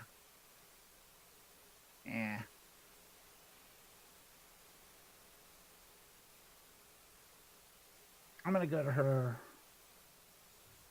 Let's see. There was a Reddit thing here that I saw. I'm like, all this. I don't know if this is the best use of our time. Anyway, check out Nuka Violet. She's badass. She's fucking rad. Language. Sorry. Sorry, censorship overload. Sorry, Mike Johnson. What? Can we put a link to that her YouTube in the chat? Yeah, I'll put a. Can you make a note? Can you make a note of the things I need to put in the description box? Rayna, thank you. Yeah, I'll link to Nuka Violet for sure. There's another one that does. There's a couple. So I'm going to give you a couple that I know. A couple of great builders that I know for sure. There's a British dude called No Respawns. Has some of the best build and glitch tutorials I've ever seen, and he's just a cool British, smarmy Londoner British bloke, and he's great to listen to. There's another British girl named Lucy Plays. That's really good. And there's KB Smooth, I think is his name. It builds like modern buildings, and I'm not 100% on that. I'll check that out because Nuka Violet endorses them. And then there's another girl that's like Aquanova. Aquanova is her name, and so she also does really cool like mythical fantasy builds, and it's just like it's all super cool stuff. And so those are all great YouTubers that you should check out if you like watching build stuff and just seeing the cool stuff people can do in this game and in Fallout 76. It's absolutely fantastic. Let's take a look. Let's get back on track here because it's we're already 2 hours in and we're not even about halfway done. Are we going? Oh, so just out of curiosity, we're gonna go until we need to stop. I don't know. What do you think? I'm in for the long haul. How are you feeling, Rayna? You need a break? Yeah. Top of the hour. Take a little 5 minutes. Yeah.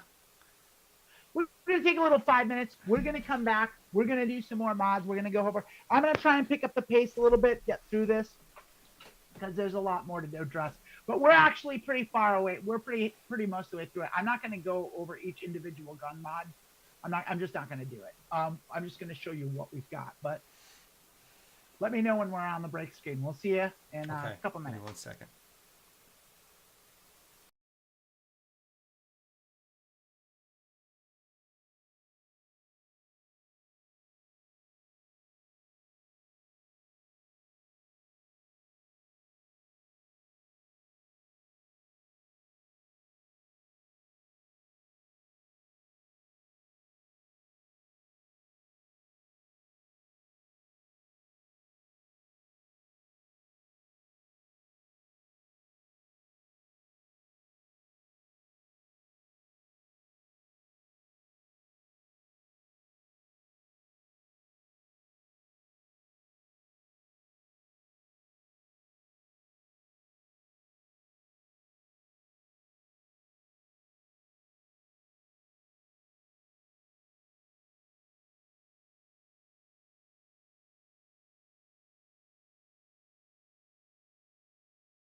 I'll just sit here and look pretty. I'm back in. Hi. Okay. Yeah, I am going to have to take my leave, and I just wanted to say bye. And it was fun, and it was really good learning about all these different mods, and I enjoyed talking with you and also talking with you, Drace, on the stream, in the chat. So I'm going to leave Amanda on here, and She's gonna leave me by my lonesome, Yeah. but I'm gonna stick around. I've got nothing going tonight. This is what I want to do. I am gonna get through these mods. If you're sticking around, awesome. If you gotta go, I get it. It's been 2 hours, but I'm gonna keep going. And if I get through it and I feel like it, and knowing me, I will. I'm probably gonna launch a new game, and we're gonna start actually playing. So if you have the fortitude, if you have the endurance to sit through all of this, you get to see what the mods actually do. Yeah. And that's the real reward. I am gonna Right. kind of breeze through the rest of these. So Drop it's not out. going to take too much longer to get to that point. But Rayna's got to go. Rayna, I love Bye. you. I love Give you my too. best to the family, Bye. and I'll see you soon. I'll see you Okay. later this week. Yes. All right. Bye. All right. Rayna's out, and it's just me and all of you, and I love you so much. But let's just take it right back. I will be peeking at the chat periodically. I don't have the Twitch chat up, and that's irresponsible of me. Let me just make sure I haven't been ignoring everybody. I have. Kit 10 pers. I am so sorry. If you're still there, I love it. I haven't been addressing it, and I'm so sorry. But hello. Thank you. I'm sure you're very gorgeous. I am going to have the Twitch. I'm going to have that over here. I'm going to have the Twitch chat's in a place where I can actually see it. That's nice. So I apologize if I've been ignoring the Twitch. I've been focusing on the YouTube. Thank you, everyone, for sticking around. Like and subscribe, all that nonsense. Let's get back to it. So we talked about better settlers. We talked about the building budget extender. We talked about place everywhere. Next is salvage beacons. This is a huge one. So in Fallout 4 is a scavenging game. But because of the weight restrictions, your carry load weight, I have it set so they're semi-realistic. So you can't carry 600 pounds of stuff and run. You can still carry way too much stuff, like 12 guns and 150 pounds of stuff. But like realistically, like I like that to be a little more reasonable instead of the giant cap that they give you, especially with all the perks you can get.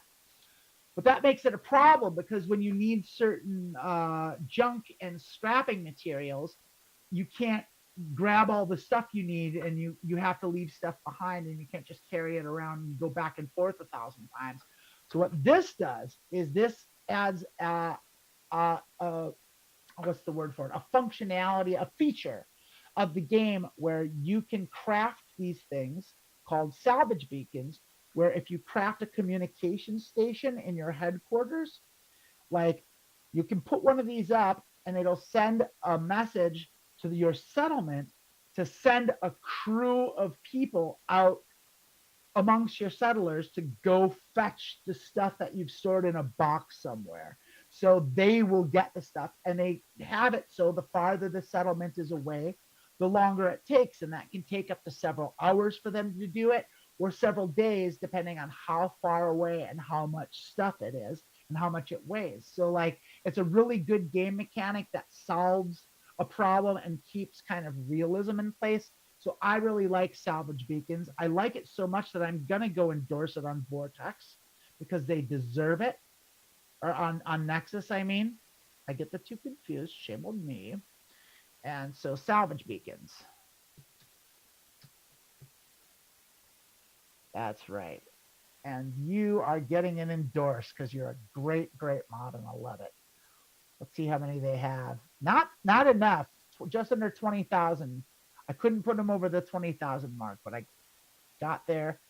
Got them closer. They do have almost. They have just over 273,000 downloads. So that's good. Anyway, they get me endorsement. That's what Salvage Beacons does. Workshop framework, I think we went over. That's a prerequisite for Sim Settlements 2. Workshop Plus, same thing. Prerequisite for Sim Settlements 2 lets you do some extra stuff in the settlements.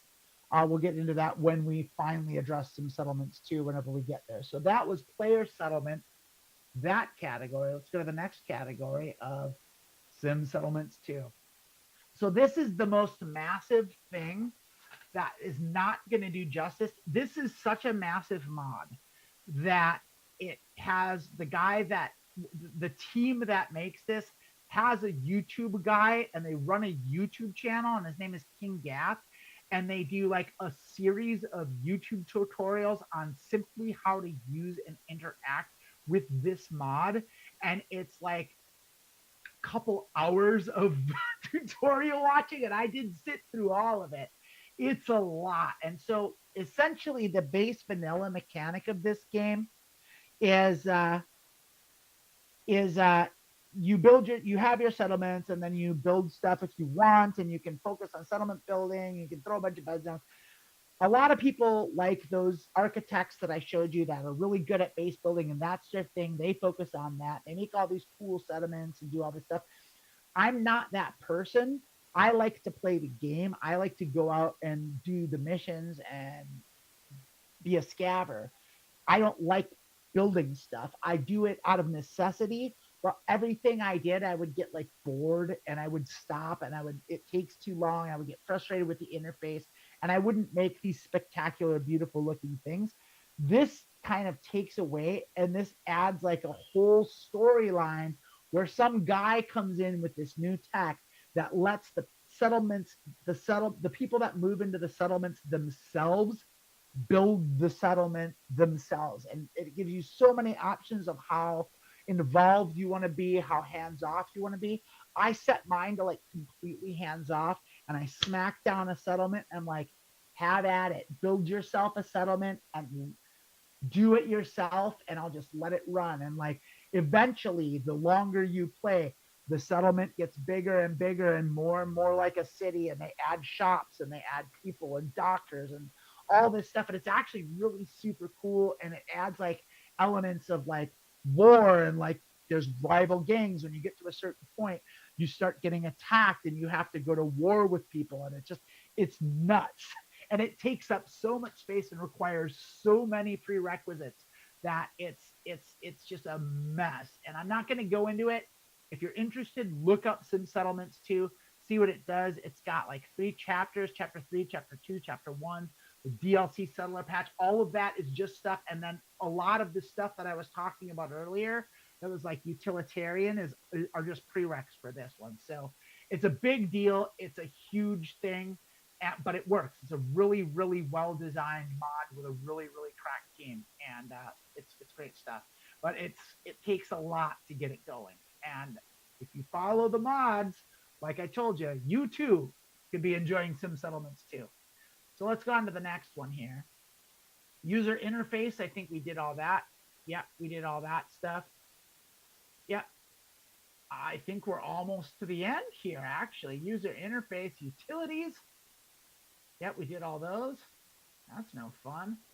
Weapons. I think we did weather and lighting. We sure did. The only thing that's left is weapons, and I'm going to give you a brief synopsis. We're not going to go too in depth with these, and then we're just going to play. We're going to play some Fallout. You're going to see what all these mods are all about. And so this is a compatibility patch. That's with the 9.39. That's a specific gun. That's a kind of ammo. This is a specific laser rifle that exists in the game. I tried it. I actually didn't like it. This is an AK-74M. It's an assault rifle. AKM assault rifle, different. This is a Beretta. That's a handgun. A Bozar is an assault rifle. The Colt Mothman is a handgun. There's a couple different kinds. There's a semi-automatic pistol and a semi-automatic revolver. This is a Remington 870 shotgun.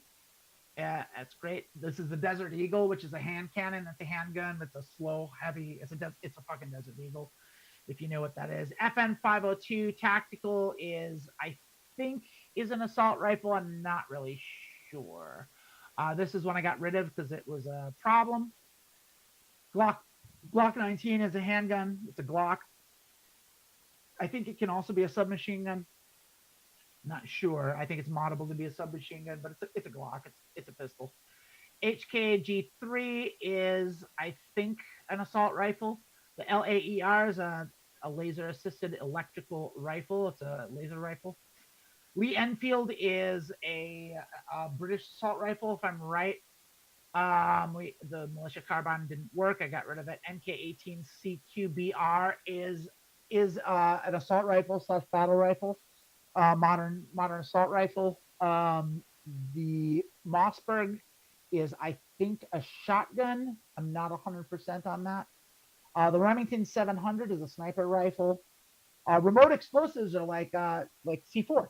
Like I can play C4 and then light it with a detonator later. That gives you the option for that. RU is RU-556 is a Russian assault rifle. Then there's the Russian assault packs that gives you a Dragunov, Saiga 12, which is my favorite shotgun in the game, a PP19 Bison, which is a great, I think that's an assault rifle, a Stechkin, which is a really cool, really fast pistol, MP412 Rex. I'm not sure what that is. It's just a bunch of cool Russian guns, and they're great. The Scar H, I can't remember what that is. I think that might be also some sort of assault rifle. See-through scopes is, I'm going to get to that later. This is one thing that's going to be in the load order thing. You have to load see-through scopes last. I'll explain why at the end. So we'll swing around back to that. The SIG MCX2K, that's the 2K is the texture pack.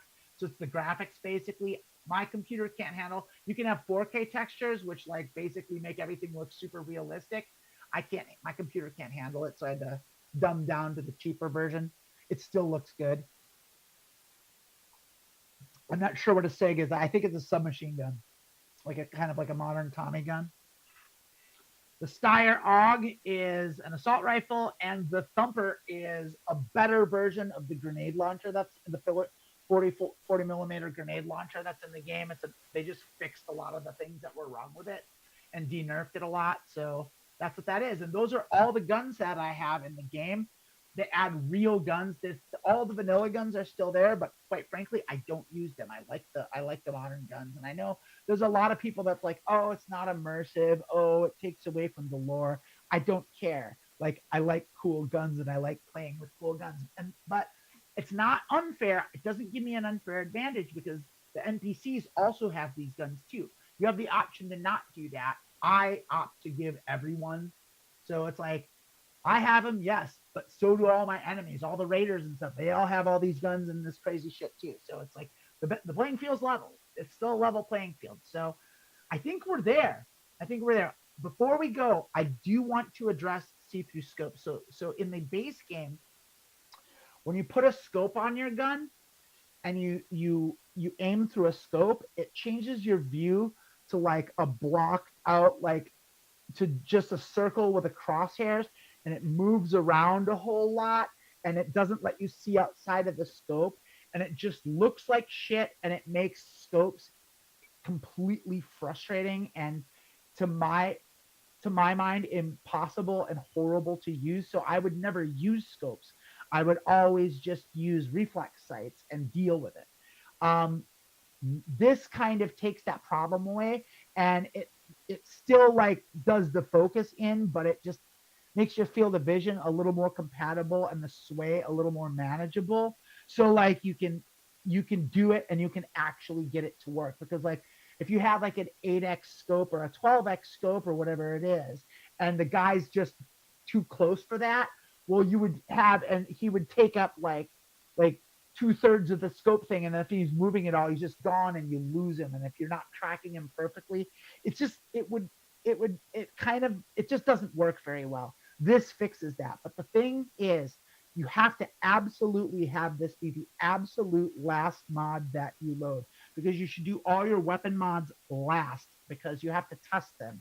You have to load them and test them in batches. So I do 5 at a time, and then I launch the game and I test the game. It's an arduous, tedious process, but this is how you avoid glitches, because then if you do have a crash, or if you do have some weird glitch where a door won't open or the game freezes or whatever, you have instead of like not knowing which mod is causing it, it's one of the last 5 you installed if you've been doing this all the way. So it makes it makes troubleshooting a lot more manageable. So you load all your other stuff. You do your bug fixes and you do your utilities and your base mods first. Your bug fixes, then your interfaces like your UIs, your user interface mods, then your quality of life improvements, then your weapons, then your graphics, then your weapons last. So, and then once the weapons are all modded, the absolute last mod is see-through scopes. And the reason for that is because see-through scopes, all the mods use see-through scopes because everyone loves it. And so they all have script for see-through scopes. And when you install see-through scopes, it recognizes all the gun mods that you have and it applies them automatically. It's this great thing, but it has to be last, because if you add a gun after, see-through scopes won't recognize it and it won't be in the script. So you have to choose which guns you're going to use, and then you load see-through scripts and put it in your load order. And if you add a gun, you have to uninstall see-through scopes and reinstall it at the end. So that's it. This is it. These are all my mods. I don't know how many this is. I think it's about 180. Going over all of them. Here we are. In all their glory. Look at all that nonsense. Absolutely, absolutely crazy. Absolutely brilliant. We love it. Who wants to play some Fallout? I hope you're still there, anyone. Grace, if you're still around, I love you. Let's get to it. Let's play some Fallout. Let's see if you stuck around this long, let's get a game going. And I want to let you know also that if you are still around, I would love to have you help me build my character. So let's see. We can do that. I've got Steam running. I've got everything going. Let's do it. Let's start a game. I'm actually gonna punch it up. So one more last thing before we do it. When you launch from the F4 SE launcher, remember we talked about this at the beginning. You have to launch from here, not on Steam. Right click and run as admin. Absolutely important. Do that. Yes, we're going to allow changes to the app and the game and the computer and all that stuff. And we are going to go and play our game. Welcome, my friends, to Fallout 4. Oh, Trace, you're still there. I love it. Thanks so much. I'm so glad you're still here. All right, Trace, will you help me build my character? Please, please, please, please. You're like me. You want a pretty girl.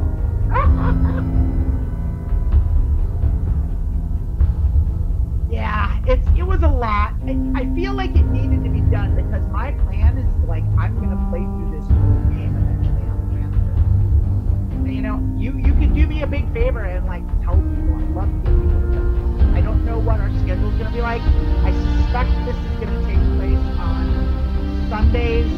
It's the Church of Vault-Tec, so I think we're gonna bring in our old time slot, which is I think 11 a.m. on Sundays, maybe even 10 a.m. You know. Let me know. Charlotte, hi. How you doing? Charlotte, you're the one that said that. I'd love to have you. All right. Quick question: is the music is a little loud? I know that. That's okay. We adjusted the level. I don't have music in the game. I do want to go over a few more things. So I'm gonna continue. I'm actually gonna load something here because I have an old game that I'm playing that I want to maintain. So I'm going to add here.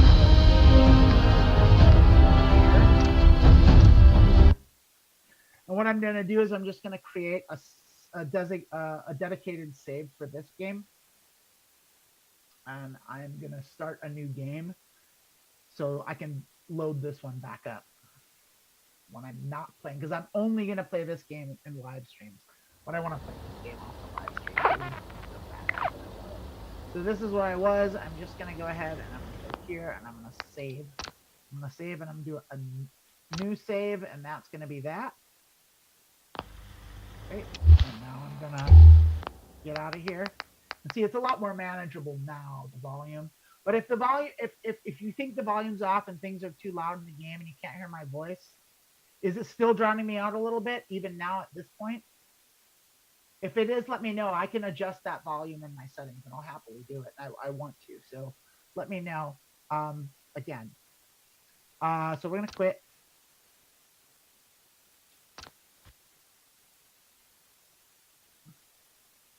The beginning music's just really loud. I don't have any music in the game, so it's not going to be as bad. And I've got.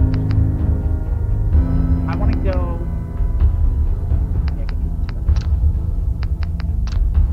Master. I have the music all the way down. There's in-game music, and I don't like it. I don't. It's not immersive to me. I don't like the ambient music that video game has. One of the first things I always do is I'm going to go ahead and at least for this part. So we're going into settings, and we're going to go into here, and we're going to go to sound, and we're going to go to volume mixer, and we're going to go to Fallout 4. I've got it at 70%. I'm going to take it down to 55 here. See if that's a little better. See how that does. I think is that better? Oh, good at the moment. Yeah, okay. Cool. So it's good in game. So I'm gonna bring that back up to 70. It's just the intro music. It sucks. It's so loud. It's so awful. In fact, I'm gonna take it down even more. Nuts to you. I'm gonna take it actually all the way down. We're gonna go back up to 70. I don't need to hear that in-game music. I don't care. Actually, you know what I am? You know what I'm going to do? I'm going to do it in the game. We're going to fix it there. I'm going to bring it back up to 70, which is where I had it. Which is where me and Rayna troubleshot, and we audio tested this. And then I'm going to go here. I'm just going to kill the master volume there. So nothing's going to come through the game. So now it's just me. It's just me and y'all's. Thanks, Charlotte. I fixed it, though. Now it should be good. So one of the things that I recommend, I'm just going to walk you through what I do whenever I start a new game or any game. The first place I go is the settings. I skip everything else.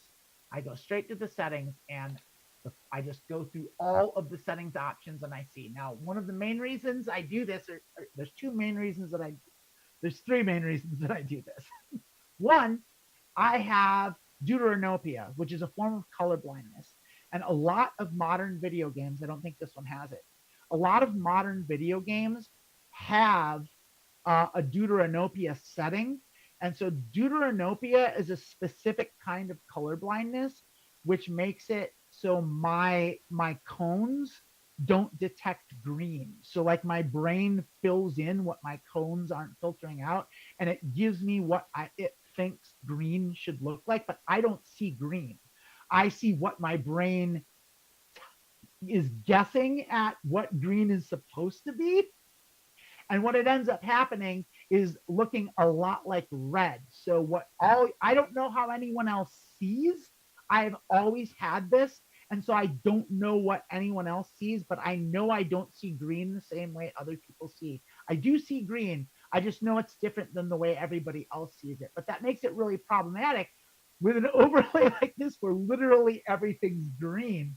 And it makes it so like when most people have no problem differentiating between green and red or blue and purple. And I have a lot of problems differentiating between green and red and blue and purple and red and brown. Like I have problems with that because I have deuteranopia. And so a lot of places will have a display setting where you can go in and select the deuteranopia settings, and it'll change the color scheme and interface just enough so that it'll be better suited for people like me with deuteranopia. So that's one of the reasons. The other reason is going into gameplay, I skate goofy foot. That means I invert my y-axis. On my controller, down is up and up is down. I don't know why I play that way. I have always played that way. I cannot do it any other way. It's awkward for me to play it any other way. I have to have down be up and up be down. I must invert my y-axis on every game because I skate goofy foot. I don't generally change my look sensitivity. This is where you change the new game difficulty. I default to survival. We've gone over that. I leave the vibration on, controller on, save on rest on, Pip-Boy app enabled off. So Fallout 4 did this thing when it came out. It had an app you could get on your phone that would connect to the game, and you could run the Pip-Boy on your phone, and you could buy a little Pip-Boy that you could put on your wrist, and you would slot your phone in it and have the app running, so that when you went into your Pip-Boy, if you went into, you could just pull it up on your arm and start going into your Pip-Boy. It would bring your Pip-Boy up, and you could just do it on your phone and use it like a Pip-Boy and use it on your phone, and which is a little cool thing. But it's 12 years old, so it was a little clunky and it didn't work super perfectly all the time. But it's still a kind of a cool thing, I think. Drace, my ex couldn't see navy blue and forest green on a sweater she bought me. I could have, and I have red green color deficiency. Yeah. That's what it is, and that's called deuteranopia. That's what it is, and I mean, it's funny. My dad suspected that when I was a little kid. I was 3 years old. I remember it. I remember being 3. I remember him taking me to the colorblind doctor or the color eye doctor, and I was a 3-year-old kid, and they did these series of tests, and they showed me like they had like a bunch of like colored and shaded blocks, and I was instructed to line them up from lightest to darkest, and it was hard. I couldn't do it. It was like I couldn't tell the difference, and I just kind of guessed at it, and it made me feel real stupid and real embarrassed at 3. And then there was another one where it was like it would show you like a circle, and it would have just a bunch of colored dots on it, and inside it was an image. And if you could see the image, you weren't colorblind, but if you had a specific kind of colorblindness, you wouldn't be able to see certain images. And I couldn't see the images. And so the doctor did that test on me at 3. He was like, yeah, you're colorblind. They're colorblind. And I was like, yeah, I was like, okay, I'm 3, I guess. I don't know. This is the only way I've ever seen. Nothing you could do about it back then. These days, they actually have glasses for it. Nothing you could do about it back then. It's just like, okay, I'm colorblind, I guess. So I knew it. But it was good to know, because like I could tell people, and like I would have teachers that would like be shitty about it. Like they would use markers, like different colored markers that everyone else could differentiate with, and I couldn't. And like, hey, I can't tell the difference, kind of stuff. It's the mildest of disabilities. Like it's not enough for grant money, unfortunately. But anyway, so that happened. Years later, I'm in my like late 30s. I'm living in Olympia, and I go into a new eye doctor because I think I might need glasses. I'm at that age. I'm like, okay, I'm going to get my eyes checked for the first time forever. And I go into an eye doctor, and they fill out the form. And they give you all the things where you fill out. Do you have a history of diabetes, cancer, blah, blah, blah? Do you have any of these eye conditions, astigmatism, blah, blah, blah, blah, blah, blah, blah, blah. You go down and check the list, and colorblindness is one of them. It's like, yeah, I've got colorblindness. I've got deuteranopia. And so I filled out the form. I hand it to the reception lady. Of course, I wait 20 minutes longer than my appointment. They shuffle me off to a room where I wait another 20 minutes before the doctor comes in. The doctor comes in. It's like, oh, hi. I see that on your chart here, you put down that you're colorblind. I'm like, yeah, I have deuteranopia. And she's like, oh, well, that's interesting. We'd like to test you for that. And I was just thinking, like, why? I know I have deuteranopia. But she was the doctor, and I was like, oh, okay, we can test for that. She's like, okay, let's run a few tests. She left the room, left me in there for another 20 minutes, came back in with the exact same test I took when I was 3, the same wooden circles I had to line up, the same things with the dots on it. And I took the test. I couldn't line up the circles. I felt stupid. I couldn't see the patterns. And I gave her the thing. I gave her the results.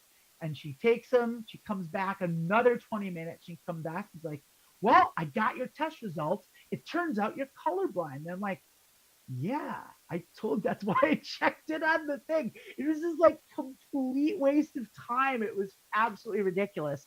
I don't know if it was as much of a waste of time as that story was just then, but it happened to me. There's my water. I'm going to fill up my water a little bit. I might have to take a little break and fill up my, I definitely, I spilled on my keyboard. That's the worst. That's the worst. That's probably really bad. I probably should do something about that. Probably should have spilled on my keyboard. Might have to clean that up a little bit with that issue. Hopefully that doesn't get in there too bad. I didn't spill a lot. There's just a little splash. Hopefully it doesn't sizzle my keyboard and render it in it. If I had to buy a new keyboard, I'd buy a new keyboard and go to Goodwill. I'm gonna have to fill up water pretty soon. Let's get back to the settings. So that's that. Controls.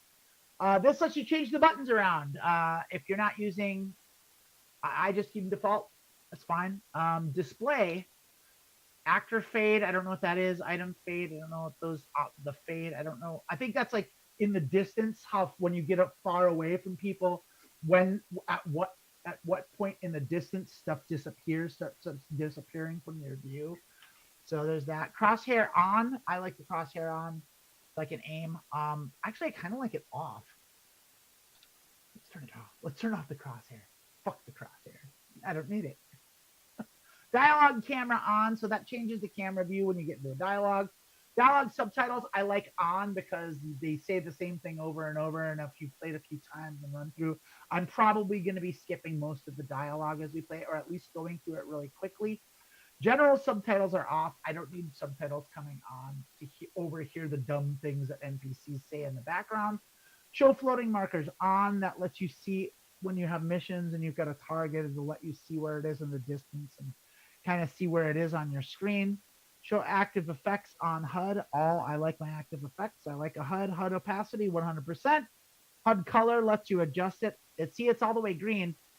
I should maybe. Look at that. That's way too dark.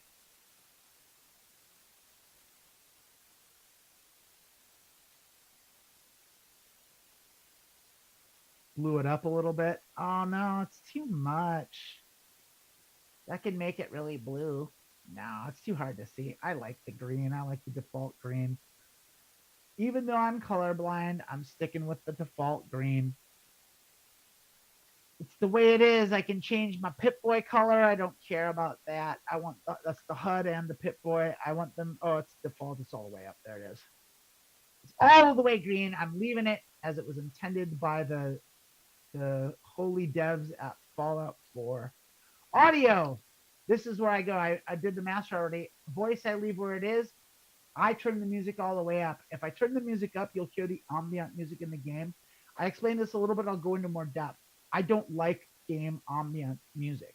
It takes away from immersion. I like immersion. When you're walking around in a post-nuclear apocalyptic wasteland, there's not going to be a soundtrack. When I'm out in the world walking down the street, there's not music playing unless it's coming from another place. It's not like life doesn't have a soundtrack. My video game shouldn't either. That's how I feel about it. Keep my effects all the way up, footsteps most of the way up. So the game has radios. You have one in your Pip-Boy, and you also have them scattered around in the game. Now, these I turn the music, I think they're default all the way up. I turn them down a little bit because they can get pretty jarring and annoying if they're all the way up. But if I like having them there for ambiance, but I turn them down a little bit. And so that's what I do with that. And those are the settings. And I feel like it's time to jump in and make a character. But before we do, I'm going to take one more break because I need to fill up my water. So I'm going to take a little pause here. I'm just going to leave you with this title screen. And I'll be back. Stay tuned. I'll be right back. Let's see. I got to go here. Just shut off. I got to go into my Zoom settings.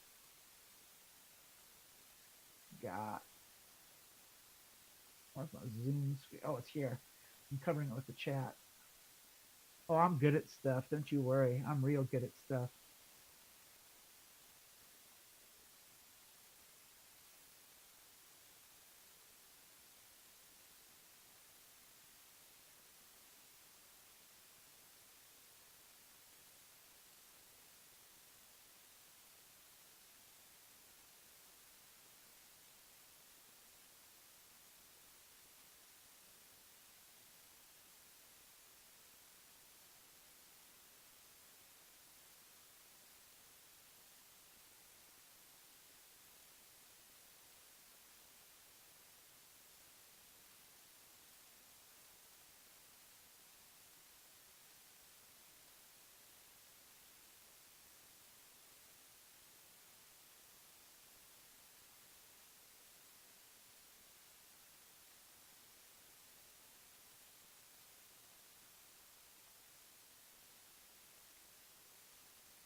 Hello and welcome back, everyone. Welcome back. I'm so glad to be here. Oh, wait. I gotta bring the chat back up there. Just a second. Make sure. So we are at the point. Yeah, Drace, good idea. Good idea. I think it's a good idea to grab some food, grab a drink, settle in because we're gonna go for a ride. We're gonna play a little bit. I don't have anything else doing. I'm down for the long haul here, and I'm down to go for a pretty healthy session. I love Fallout. I love playing this game. So let's dive into it. We're gonna create a character. Remember, we're gonna be skipping the vault intro. So for those of you that are unfamiliar with Fallout 4 lore or story, I apologize. We're not gonna be diving into that. I'm just gonna play the game. If you have any questions about anything or something doesn't make sense, I'll and I've assumed that you knew something that you don't know, let me know in the chat and I will address it. I'll be glancing at it periodically. There's a thing that I do that I recommend all immersive gamers do. If you're ever playing a survival game or any game that requires you to drink water or just drink and have that kind of meter, every time the game prompts you to drink, take a drink yourself. It is such a good life policy. I can't tell you how many like gamers get like have dehydration problems, and it's just the easiest thing. It's a reminder. You're drinking in the game, take a drink in real life. Just keep doing it. Just keep yourself hydrated. That's the mom in me. I love you. I want you to be well. And so there you go. Bring a jacket. Don't forget to bring a jacket. Let's start a new game. While I'm doing this, I want all of you in the chat. I want two things from you. We're making a girl. I'm not playing a boy character. We're going to make a girl character. I want you to think of a name for my character, a kind of a play style, and like a general race for the character. Like, do we want a white girl? Do we want a black girl? A Mexican girl? Like, I'm not going to be like, I'm not, I know that can be sensitive for some people. I'm not going to do the whole co-op over the top, like culture appropriation shit. I'm just going to play as a character. It's going to be fine. But like, I just want to say, like, if we want to do it, like right now, my character, I'm playing a black girl because, why not? I think she was pretty. The character that showed up was a pretty girl. I liked her. It was nice. Let's go check it out and see what we got. Let's start a game. Maybe we should just be a white girl because I'm a white girl and it's just safe. I think that's probably a good idea now that I'm thinking about it. So let's go in here. We're going to confirm a new game on survival. Oh, wait, no. We're not going to do that because we're going to go to the settings. Uh-oh.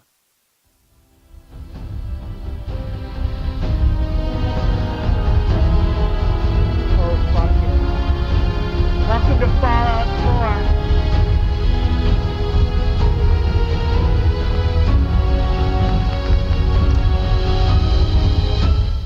4. It is loud as fuck, that intro.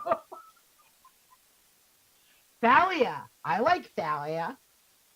Thalia. I don't have funky boob armor, Charlotte. I'm sorry. I don't have any of that stuff. So we're going to go ahead and skip the intro. You know what? No, we're not. This is Fallout 4. Dig in, people.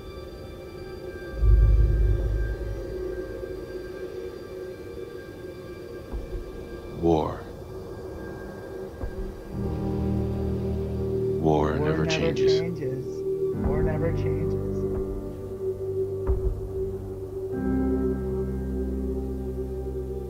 In the year 1945, my great-great-grandfather, serving in the army, wondered when he'd get to go home to his wife and the son he'd never seen. He got his wish when the U.S. ended World War II by dropping atomic bombs on Hiroshima and Nagasaki. The world awaited Armageddon. Instead, something miraculous happened.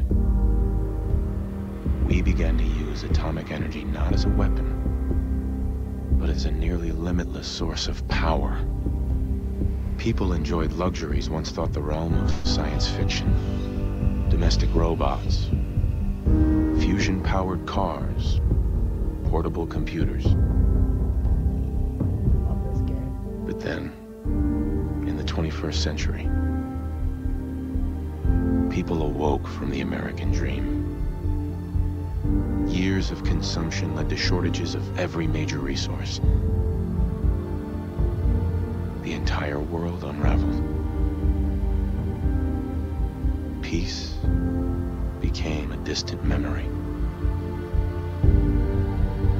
It is now the year 2077. We stand on the brink of total war.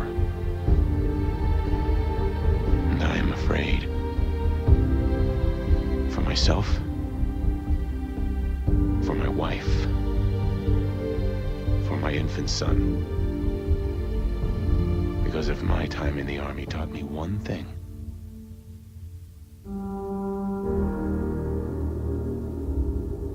it's that war never changes.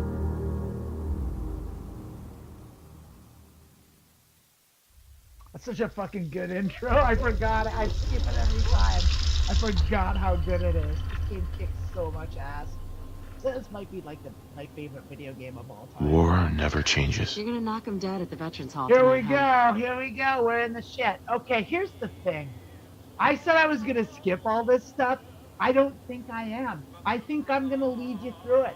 We're going to play Fallout 4, and we're going to listen to the dialogue, and we're going to do it. We're going to do it all. We're getting immersive. I'm not going to do any of this stuff. I'm going to accept selections and continue. We're just going to play the game as it was intended. There we go. Accept selection. So, what's my name, everybody? Charlotte said Talia, and I don't hate it. Okay, Drace suggests high-field flying power armor and Adam Punk. So let's talk about game style before we do anything, because I have a certain way that I play, and I don't want to deviate from it too much. I am slow, I'm meticulous, I'm careful, I'm sneaky, and I do not like to die. I hate dying. I try really hard never to die. In fact, I'm going to keep a tally of the times that I die throughout this entire series, and I'm going to try and keep it as low as possible. And if you want to do it with me, that'd be great. Please remind me every time I die to mark the tally, but I'm going to start a note. I'm going to start, I don't know, a notepad, something. Times died. I'll start an Excel spreadsheet. I'm actually going to do this. I'm going to make a fucking sheets.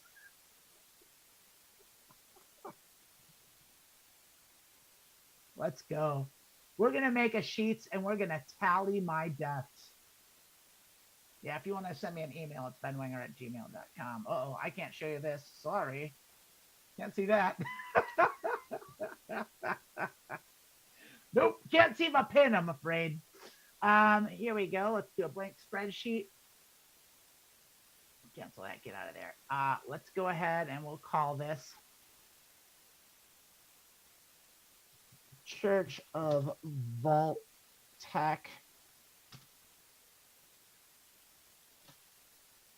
Death Tally. So, we're just going to have it here.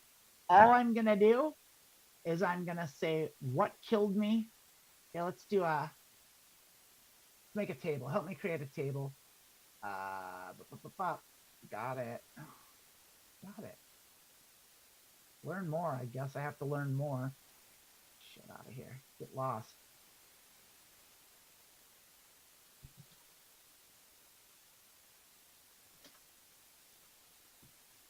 Columns.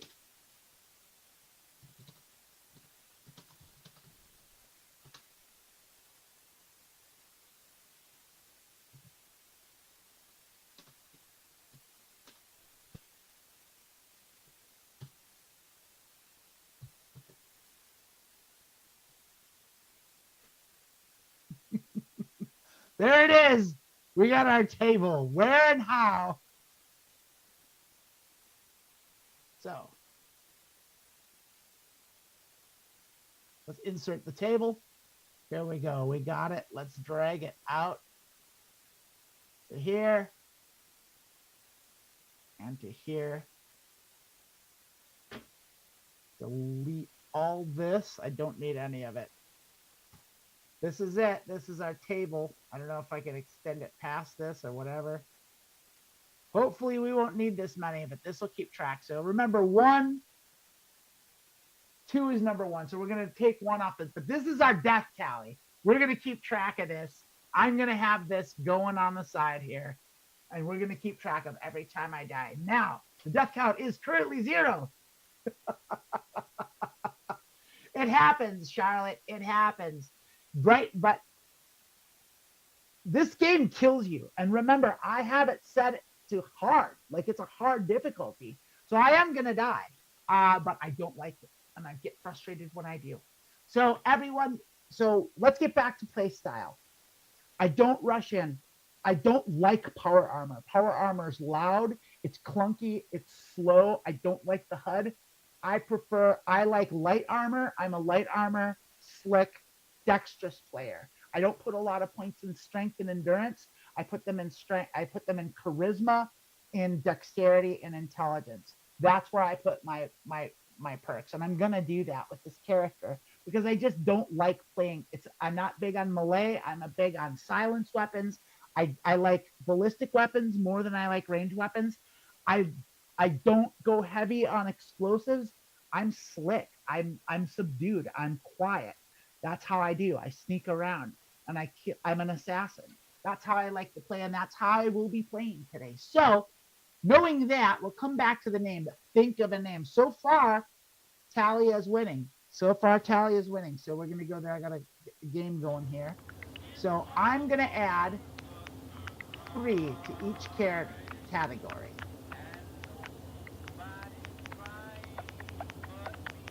And that's too much. I'm going to take 1. I'm going to add 2 to each category. So I got room to move. So I'm going to add to my charisma. I'm going to punch that up to 5, and there's a reason for that. There's a perk in this game. This is something I know about. There's a perk in this game called Local Leader that you need to have your settlements talk to each other and have what's called, I forget what it's called, like trade routes between them, so that the junk that you store in one settlement lives in the other settlement, and your settlements communicate with each other and trade items. And it's an absolutely necessary thing. So that unlocks at the charisma level of 6. I don't think I'll probably get my charisma higher than that, but maybe I will. I don't know. It depends how the game goes. We'll work about that. You have, in this game, a hard limit of how many times you can level up. I think it's 45. And like once you level 45, I think you're capped. You can't level up anymore. I think. I'm not 100% on that. I know you can't just have unlimited leveling like you do in 76. I'm putting it at 5. That unlocks at 6. There's a book that you get that gives you a perk point right away, so I'm going to save it for that. I'm going to add 2 to intelligence as well. I like being smart. I'm not going to add any to luck. I'm not going to add any to endurance. I am going to add, I think, 2 to agility and 1 to perception. And I feel pretty good about this. I mean, it's kind of rounded. What do y'all think about this here? How do you feel about this build right now? Let me know. Drace says, Neen, I don't know how to pronounce that. Lena, Talia, Lena, and Neen. Is it Neen or Nene?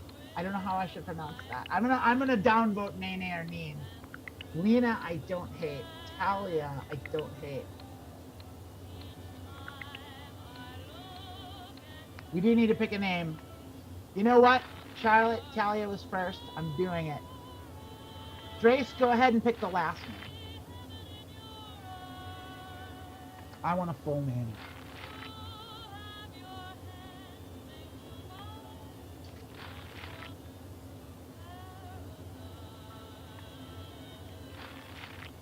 Yes, I am aware Lena and Neen being names. How about I give it? How about this? Tell me what you think.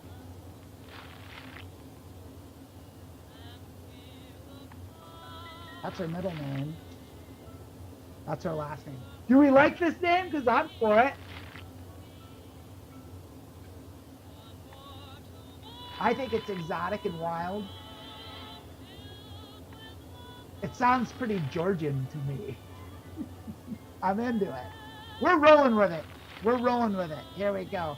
That's our name. This is our build. Let's play Fallout.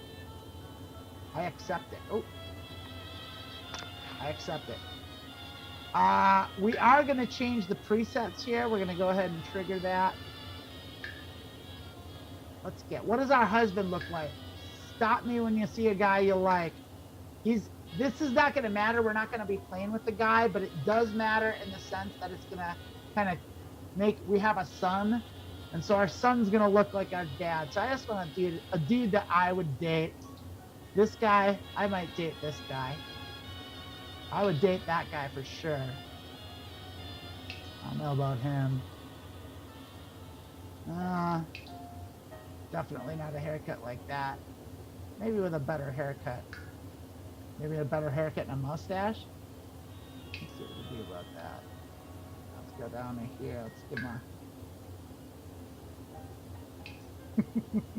a hair.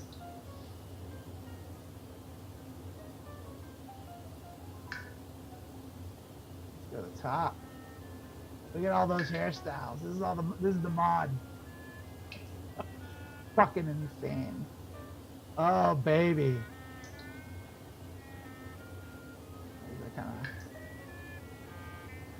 Let's see what macho's all about. No, I hate it. No. No way.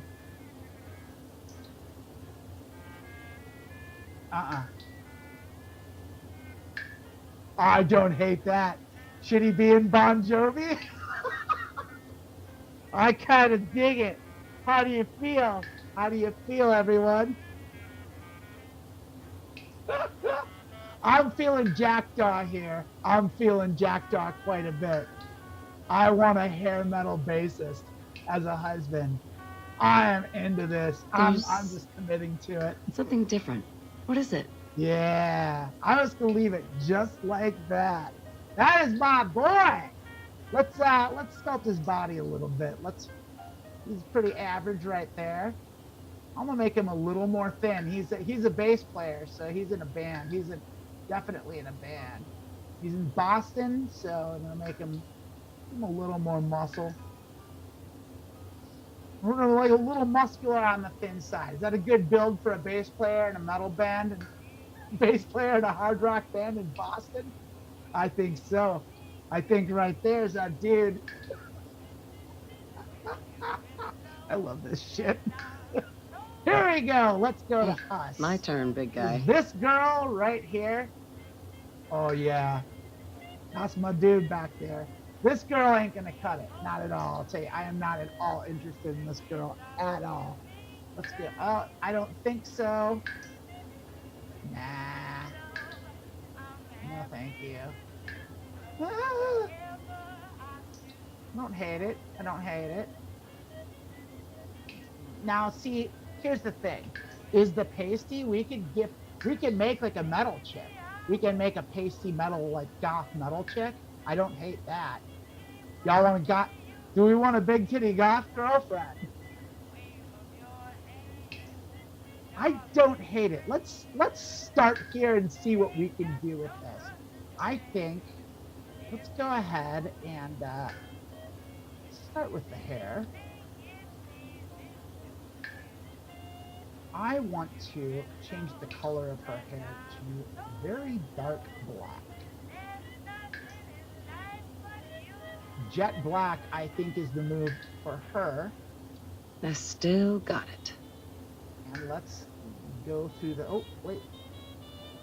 Let's go back. We gotta do, oh, shit. This is where it gets confusing. It gets tricky. So we're going to hair. Let's just see. That's definitely not gonna work. We want goth. We want goth. That's not goth enough. None of that's goth. That's not bad. That's not quite goth enough, but it's possibly goth. Don't hate it. Titanium's on the list. Remember titanium. Paraguay. I don't hate Paraguay, but it's not goth. Not goth. Not goth at all. Could be goth. I don't know. Definitely not.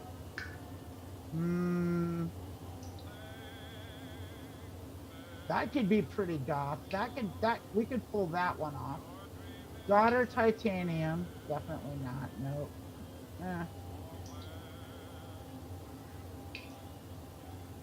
This is kind of goth. How you feeling about this? I'm feeling pretty good here. Yeah, I'm feeling good about this goth look right here. I'm going top gorgeous. I'm committing to it. Speak your piece now. I'm committing. We can pretty. come back if you don't like it. I kind of just, she needs makeup. She needs makeup, a lot of makeup. We're gonna go goth. Let's go to here. Pale, rosy, sun-kissed. This is her tone. We want her pale. Oh, yeah. Yeah. Yeah, that works. Let's go to extras, I think. There we go. Makeup. Let's talk about makeup. Blush 1. Looking good, hon. So, what does this do? Right button. It's changing her blush. I don't know. Maybe. Drace, do you disagree with the hair? Speak now. Should we look at more styles? Tell me and I'll do it if you like. I kind of like this goth look. I think we can work with this. But if you want to see more styles, I'll go. We'll preview some more. You let me know. Right now I'm gonna try. Oh, lip liner. She definitely needs lip liner. So we're gonna apply that. I think no blush. Lip gloss, lip matte. I think we're definitely gonna need lip matte at least, probably lip gloss, and we're gonna try and get. Let's find her the lipstick first. So we need black lipstick, absolutely. Dark lipstick. Is that it? That's all we have to work with? Oh, there we go. Never mind. For a second, I was a little worried there. I was like, you gotta be kidding me. We're definitely accepting that. Oh, custom color. What's alpha all about? Get out of here. I don't know what that means. So custom color, let's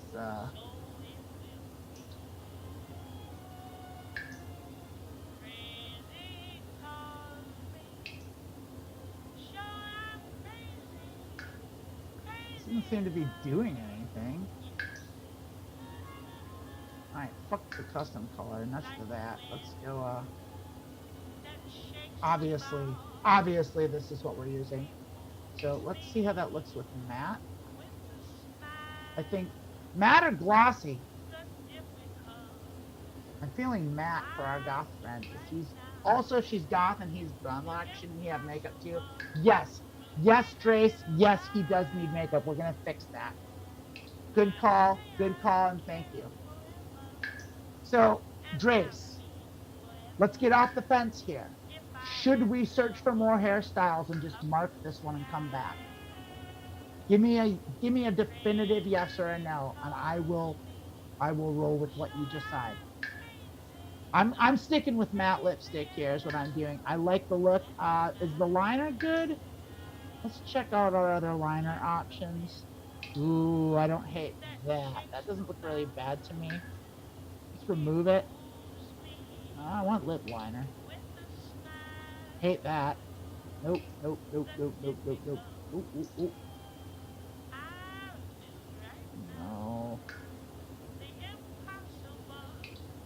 No.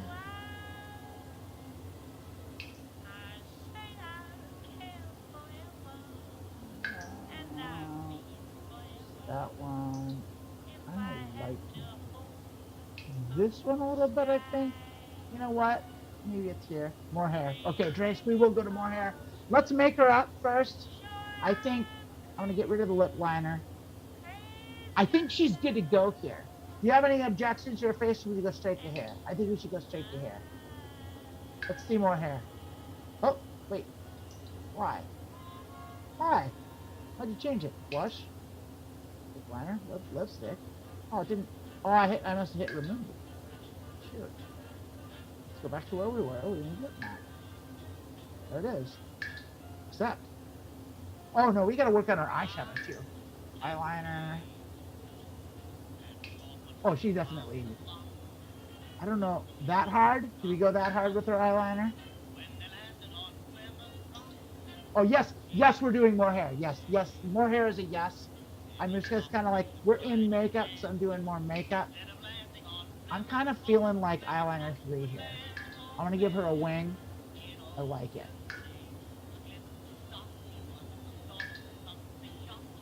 Lower. She definitely needs lower liner. I don't like that.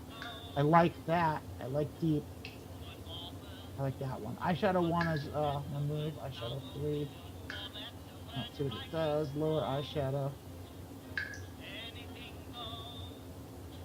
I like 1. Lower eyeshadow. Definitely. I think more. I think that. I'm happy here. I'm liking what I'm seeing here. The question is, so I'm happy with the makeup. I'm going to accept it. Yeah, I like that. I don't want her to have any markings or blemishes. She's too pretty for that. I like our goth girl. I like her face. I'm happy here. Let's go back to hair. Let's go do hair. Girl face. We're doing hair. So this is Top Gorgeous. Top Gorgeous is our default. Here's Candy Bar. I mean, I don't hate it. I don't know if this qualifies as goth, but I like what I'm seeing. I mean, that's pretty hot, I gotta say, but it's not goth enough. Not metal enough. No. Nope. Definitely not. I mean, that's grunge. If we were doing a grunge build, I'd be with that. But we can always put on a hat. Get the fuck out of here. I ain't doing this dumb shit. No way. That's pretty fucking goth. What do you think, Trace? I can't move away from Sleepwalker Short. I'm feeling it. Here's our juxtaposition. I think that's pretty goth. Pretty metal, pretty goth. I'm feeling it. Exactly. I swear, you haven't aged a day since our wedding. We'll keep looking at more stuff, but Sleepwalker Short, unless you tell me different, is my new default here because that's just it. That's just it, I think. I don't think we're going to get better than this, but we might. So let's check it out. Let's keep going. That's Gothabilly. I mean, that's a whole different route. It's not metal. More pun to me than both, but it's cute. This is like rockabilly, and I don't want to go rockabilly with her. Yeah, you like Sleepwalker Short, Trace. Charlotte says punk. Charlotte, I'm not sure. Like, that's pretty punk. Here's what I'm thinking. I'm thinking LA 80s hair. I'm thinking Motley Crue. So we are definitely going to put makeup on our dude for sure. I'm feeling Sleepwalker Short. I've got the good for Grace. Charlotte, if you can give me a thumbs up, we're sticking with Sleepwalker Short. We're going to stick with this for now. Charlotte, if you want me to explore more, what's Casanova? Nah, incorrect. Tinkerbell is kind of goth, but it's a little much.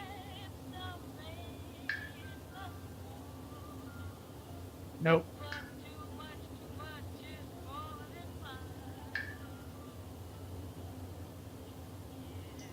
And there's a lot of rockabilly, gothabilly stuff I can get going here. I'm going for it. I'm making the call. Casanova is just that. I mean, that's pretty punk. But I'm not into the shaved side of head. I'm going back. I'm going back to Sleepwalker Short. We're living it. We're committing. I'm committing.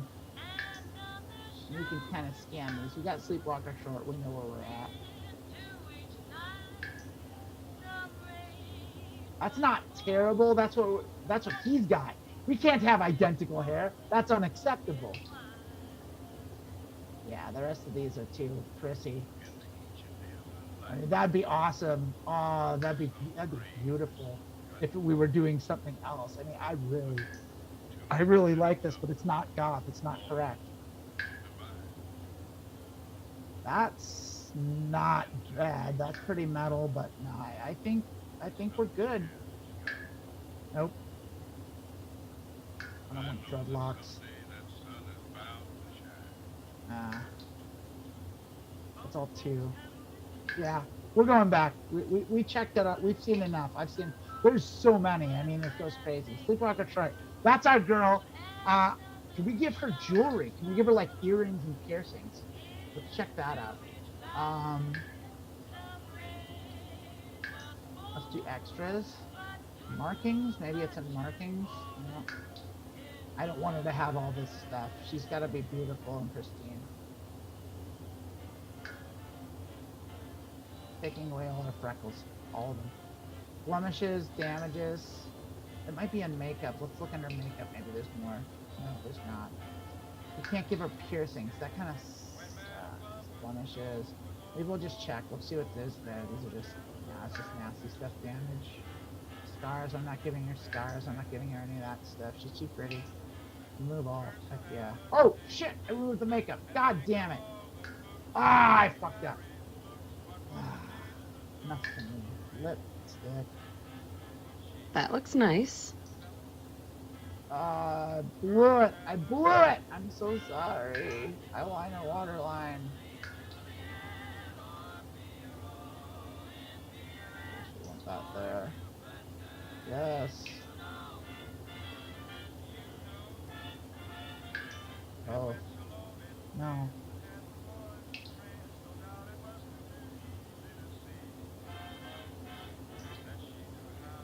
Yes. No. Yes. Yes. Yes. Yes. Yes. Accessories don't seem to be an option, Drace. I'm sorry. That's probably a mod I could get, and I just don't have it. I don't want to go deal with remodding at this point. I really don't. So this is how we're going to have to live. We're going to have to deck her out in-game with rad clothes. So here we go. There's our goth chick. I like her. I'm going for it. Sweetie, accept. you look as beautiful as the day we met. Okay, there's one thing left, and we got to go to body type here. And I am a proponent of having a bigger girl. How do y'all feel about that? Put some meat on them bones. She's got to navigate the wasteland. Let's get, the clothes are a little unflattering, so let's see what we've got to work with here. Oh, there's eyeshadow with wings. Yeah, for sure. She's got wings. I think a little on the bigger side. How do y'all feel about that? You feel about a bigger girl? I feel like we can do that. I'm into it. Speak. Now, if we're talking about like a rock or metal chick, we got to make her like super thin and more like that. So, what do you think? Do we want metal thin, metal rocker thin, or like proper goth, proper mama, proper metal mama, goth mama, bigger, full figured? I'm okay with either. So let's mull it over. Let's kind of put her. I'm gonna put her on the bigger side here, and then we're gonna go. Well, I'm gonna give her a little more muscle. She's gonna be. Yeah, I like that. Oh yeah, I like that quite a bit. Okay, we're gonna go there. If we want to go lighter and tighter, let me know and we'll do that. Let's go to this. Let's accept, and let's. Little more muscle. Even more muscle than this? I mean, we can give her more muscle. That's pretty buff. Like, I mean, here's like, that's hella buff. That's a little much for me even. Like, I'm thinking like right here. What do you think? I don't like seeing her ribs. I think that sucks. See, even like that's the thing. It doesn't take it away. I hate that. That's terrible. That's a bad feature. Fuller with more muscle. So like that's kind of here. About there. I'm gonna thin her up with just a little bit. I'm going right here. I'm feeling that. We feeling good here, or do we want more? We want a muscular lady. Remember, she's slick. She's not a big bulky mover. She's gonna be sneaking a lot. Right here's good. I agree. We're gonna live with it. We're gonna accept. I like her. I like our girl. I like Talia. Talia Goth. Oh, I am loving what I'm seeing here. I am quite pleased with our work so far. Let's get our boy together. Let me just slide. Come on, Nikki here. Six. Give me what you got. I like the stubble. Let's give him some makeup. For sure. Extras. No makeup options. This sexist bullshit. Oh my God. That is some fucked up shit. Well, it's 12 years old. What are you gonna do? Gosh damn, that's a mod I definitely need to get because this is absolutely unacceptable as far as I'm concerned. Sorry, we can't do it, so we might have to mark him up a little bit. So, nah. Absolutely not. No.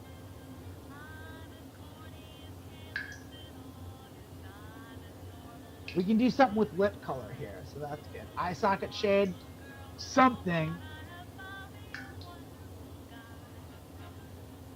Let's give them to the max. There we go. Not bad. Not She's bad. lip color. I think dark as well. The darker we can get it. No, see, it doesn't let us. Won't let us put on makeup on the dude. Come on. Yes, value black. Saturation all the way up. Hue black.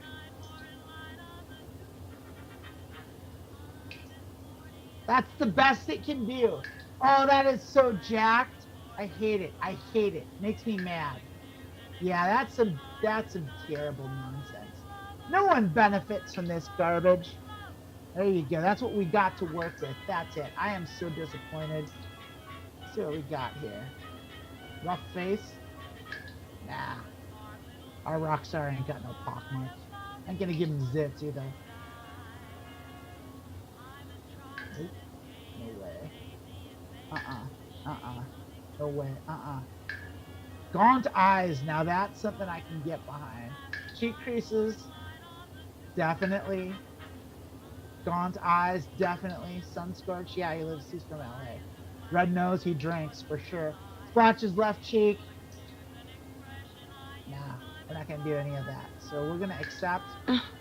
You have such strong cheekbones. Let's take a look at damage. Maybe this dude could have some scars. This dude's seen some shit. He's gotten in some fights, I think. Nothing that crazy.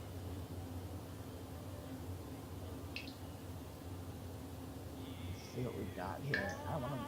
Oh, you gotta be kidding me. Get the fuck out of here. Yeah. I don't hate the chin. It's too much, though. Maybe you burn. Nah, not that. Not a broken nose. None of this. Nah, I don't like it. I don't like it. Get out of here. We're good. This is how he does it. We're gonna select it. We're gonna go. We're gonna live with it. We can't put makeup on our bass player. He wants to wear the makeup. Bro, I'm gonna say it's not the society. This guy don't give a fuck about societal norms. It's the fucking law. They're good. This is a time where it's like it's illegal. That's the fascists have taken over. The Crizzos have taken over, and they're making men wearing makeup illegal. It sucks. I hate it. I really am angry about this. Like I want to write a stern letter. We're done. We're gonna oh shoot. Oh shit. This sucks so bad because now we're playing as the dude and I fucked it all up. Oh, this is just awful. This is so bad. Here's the thing. I have to start this over. I have to start this over because we fucked up that bad. And I have to get it back. I can get it right there. It's going to be quick. There aren't any exit saves. This. Yes, I'm going to leave it. I don't want to be a guy. I don't want to be a boy. I am so sorry. We're going to do a new game.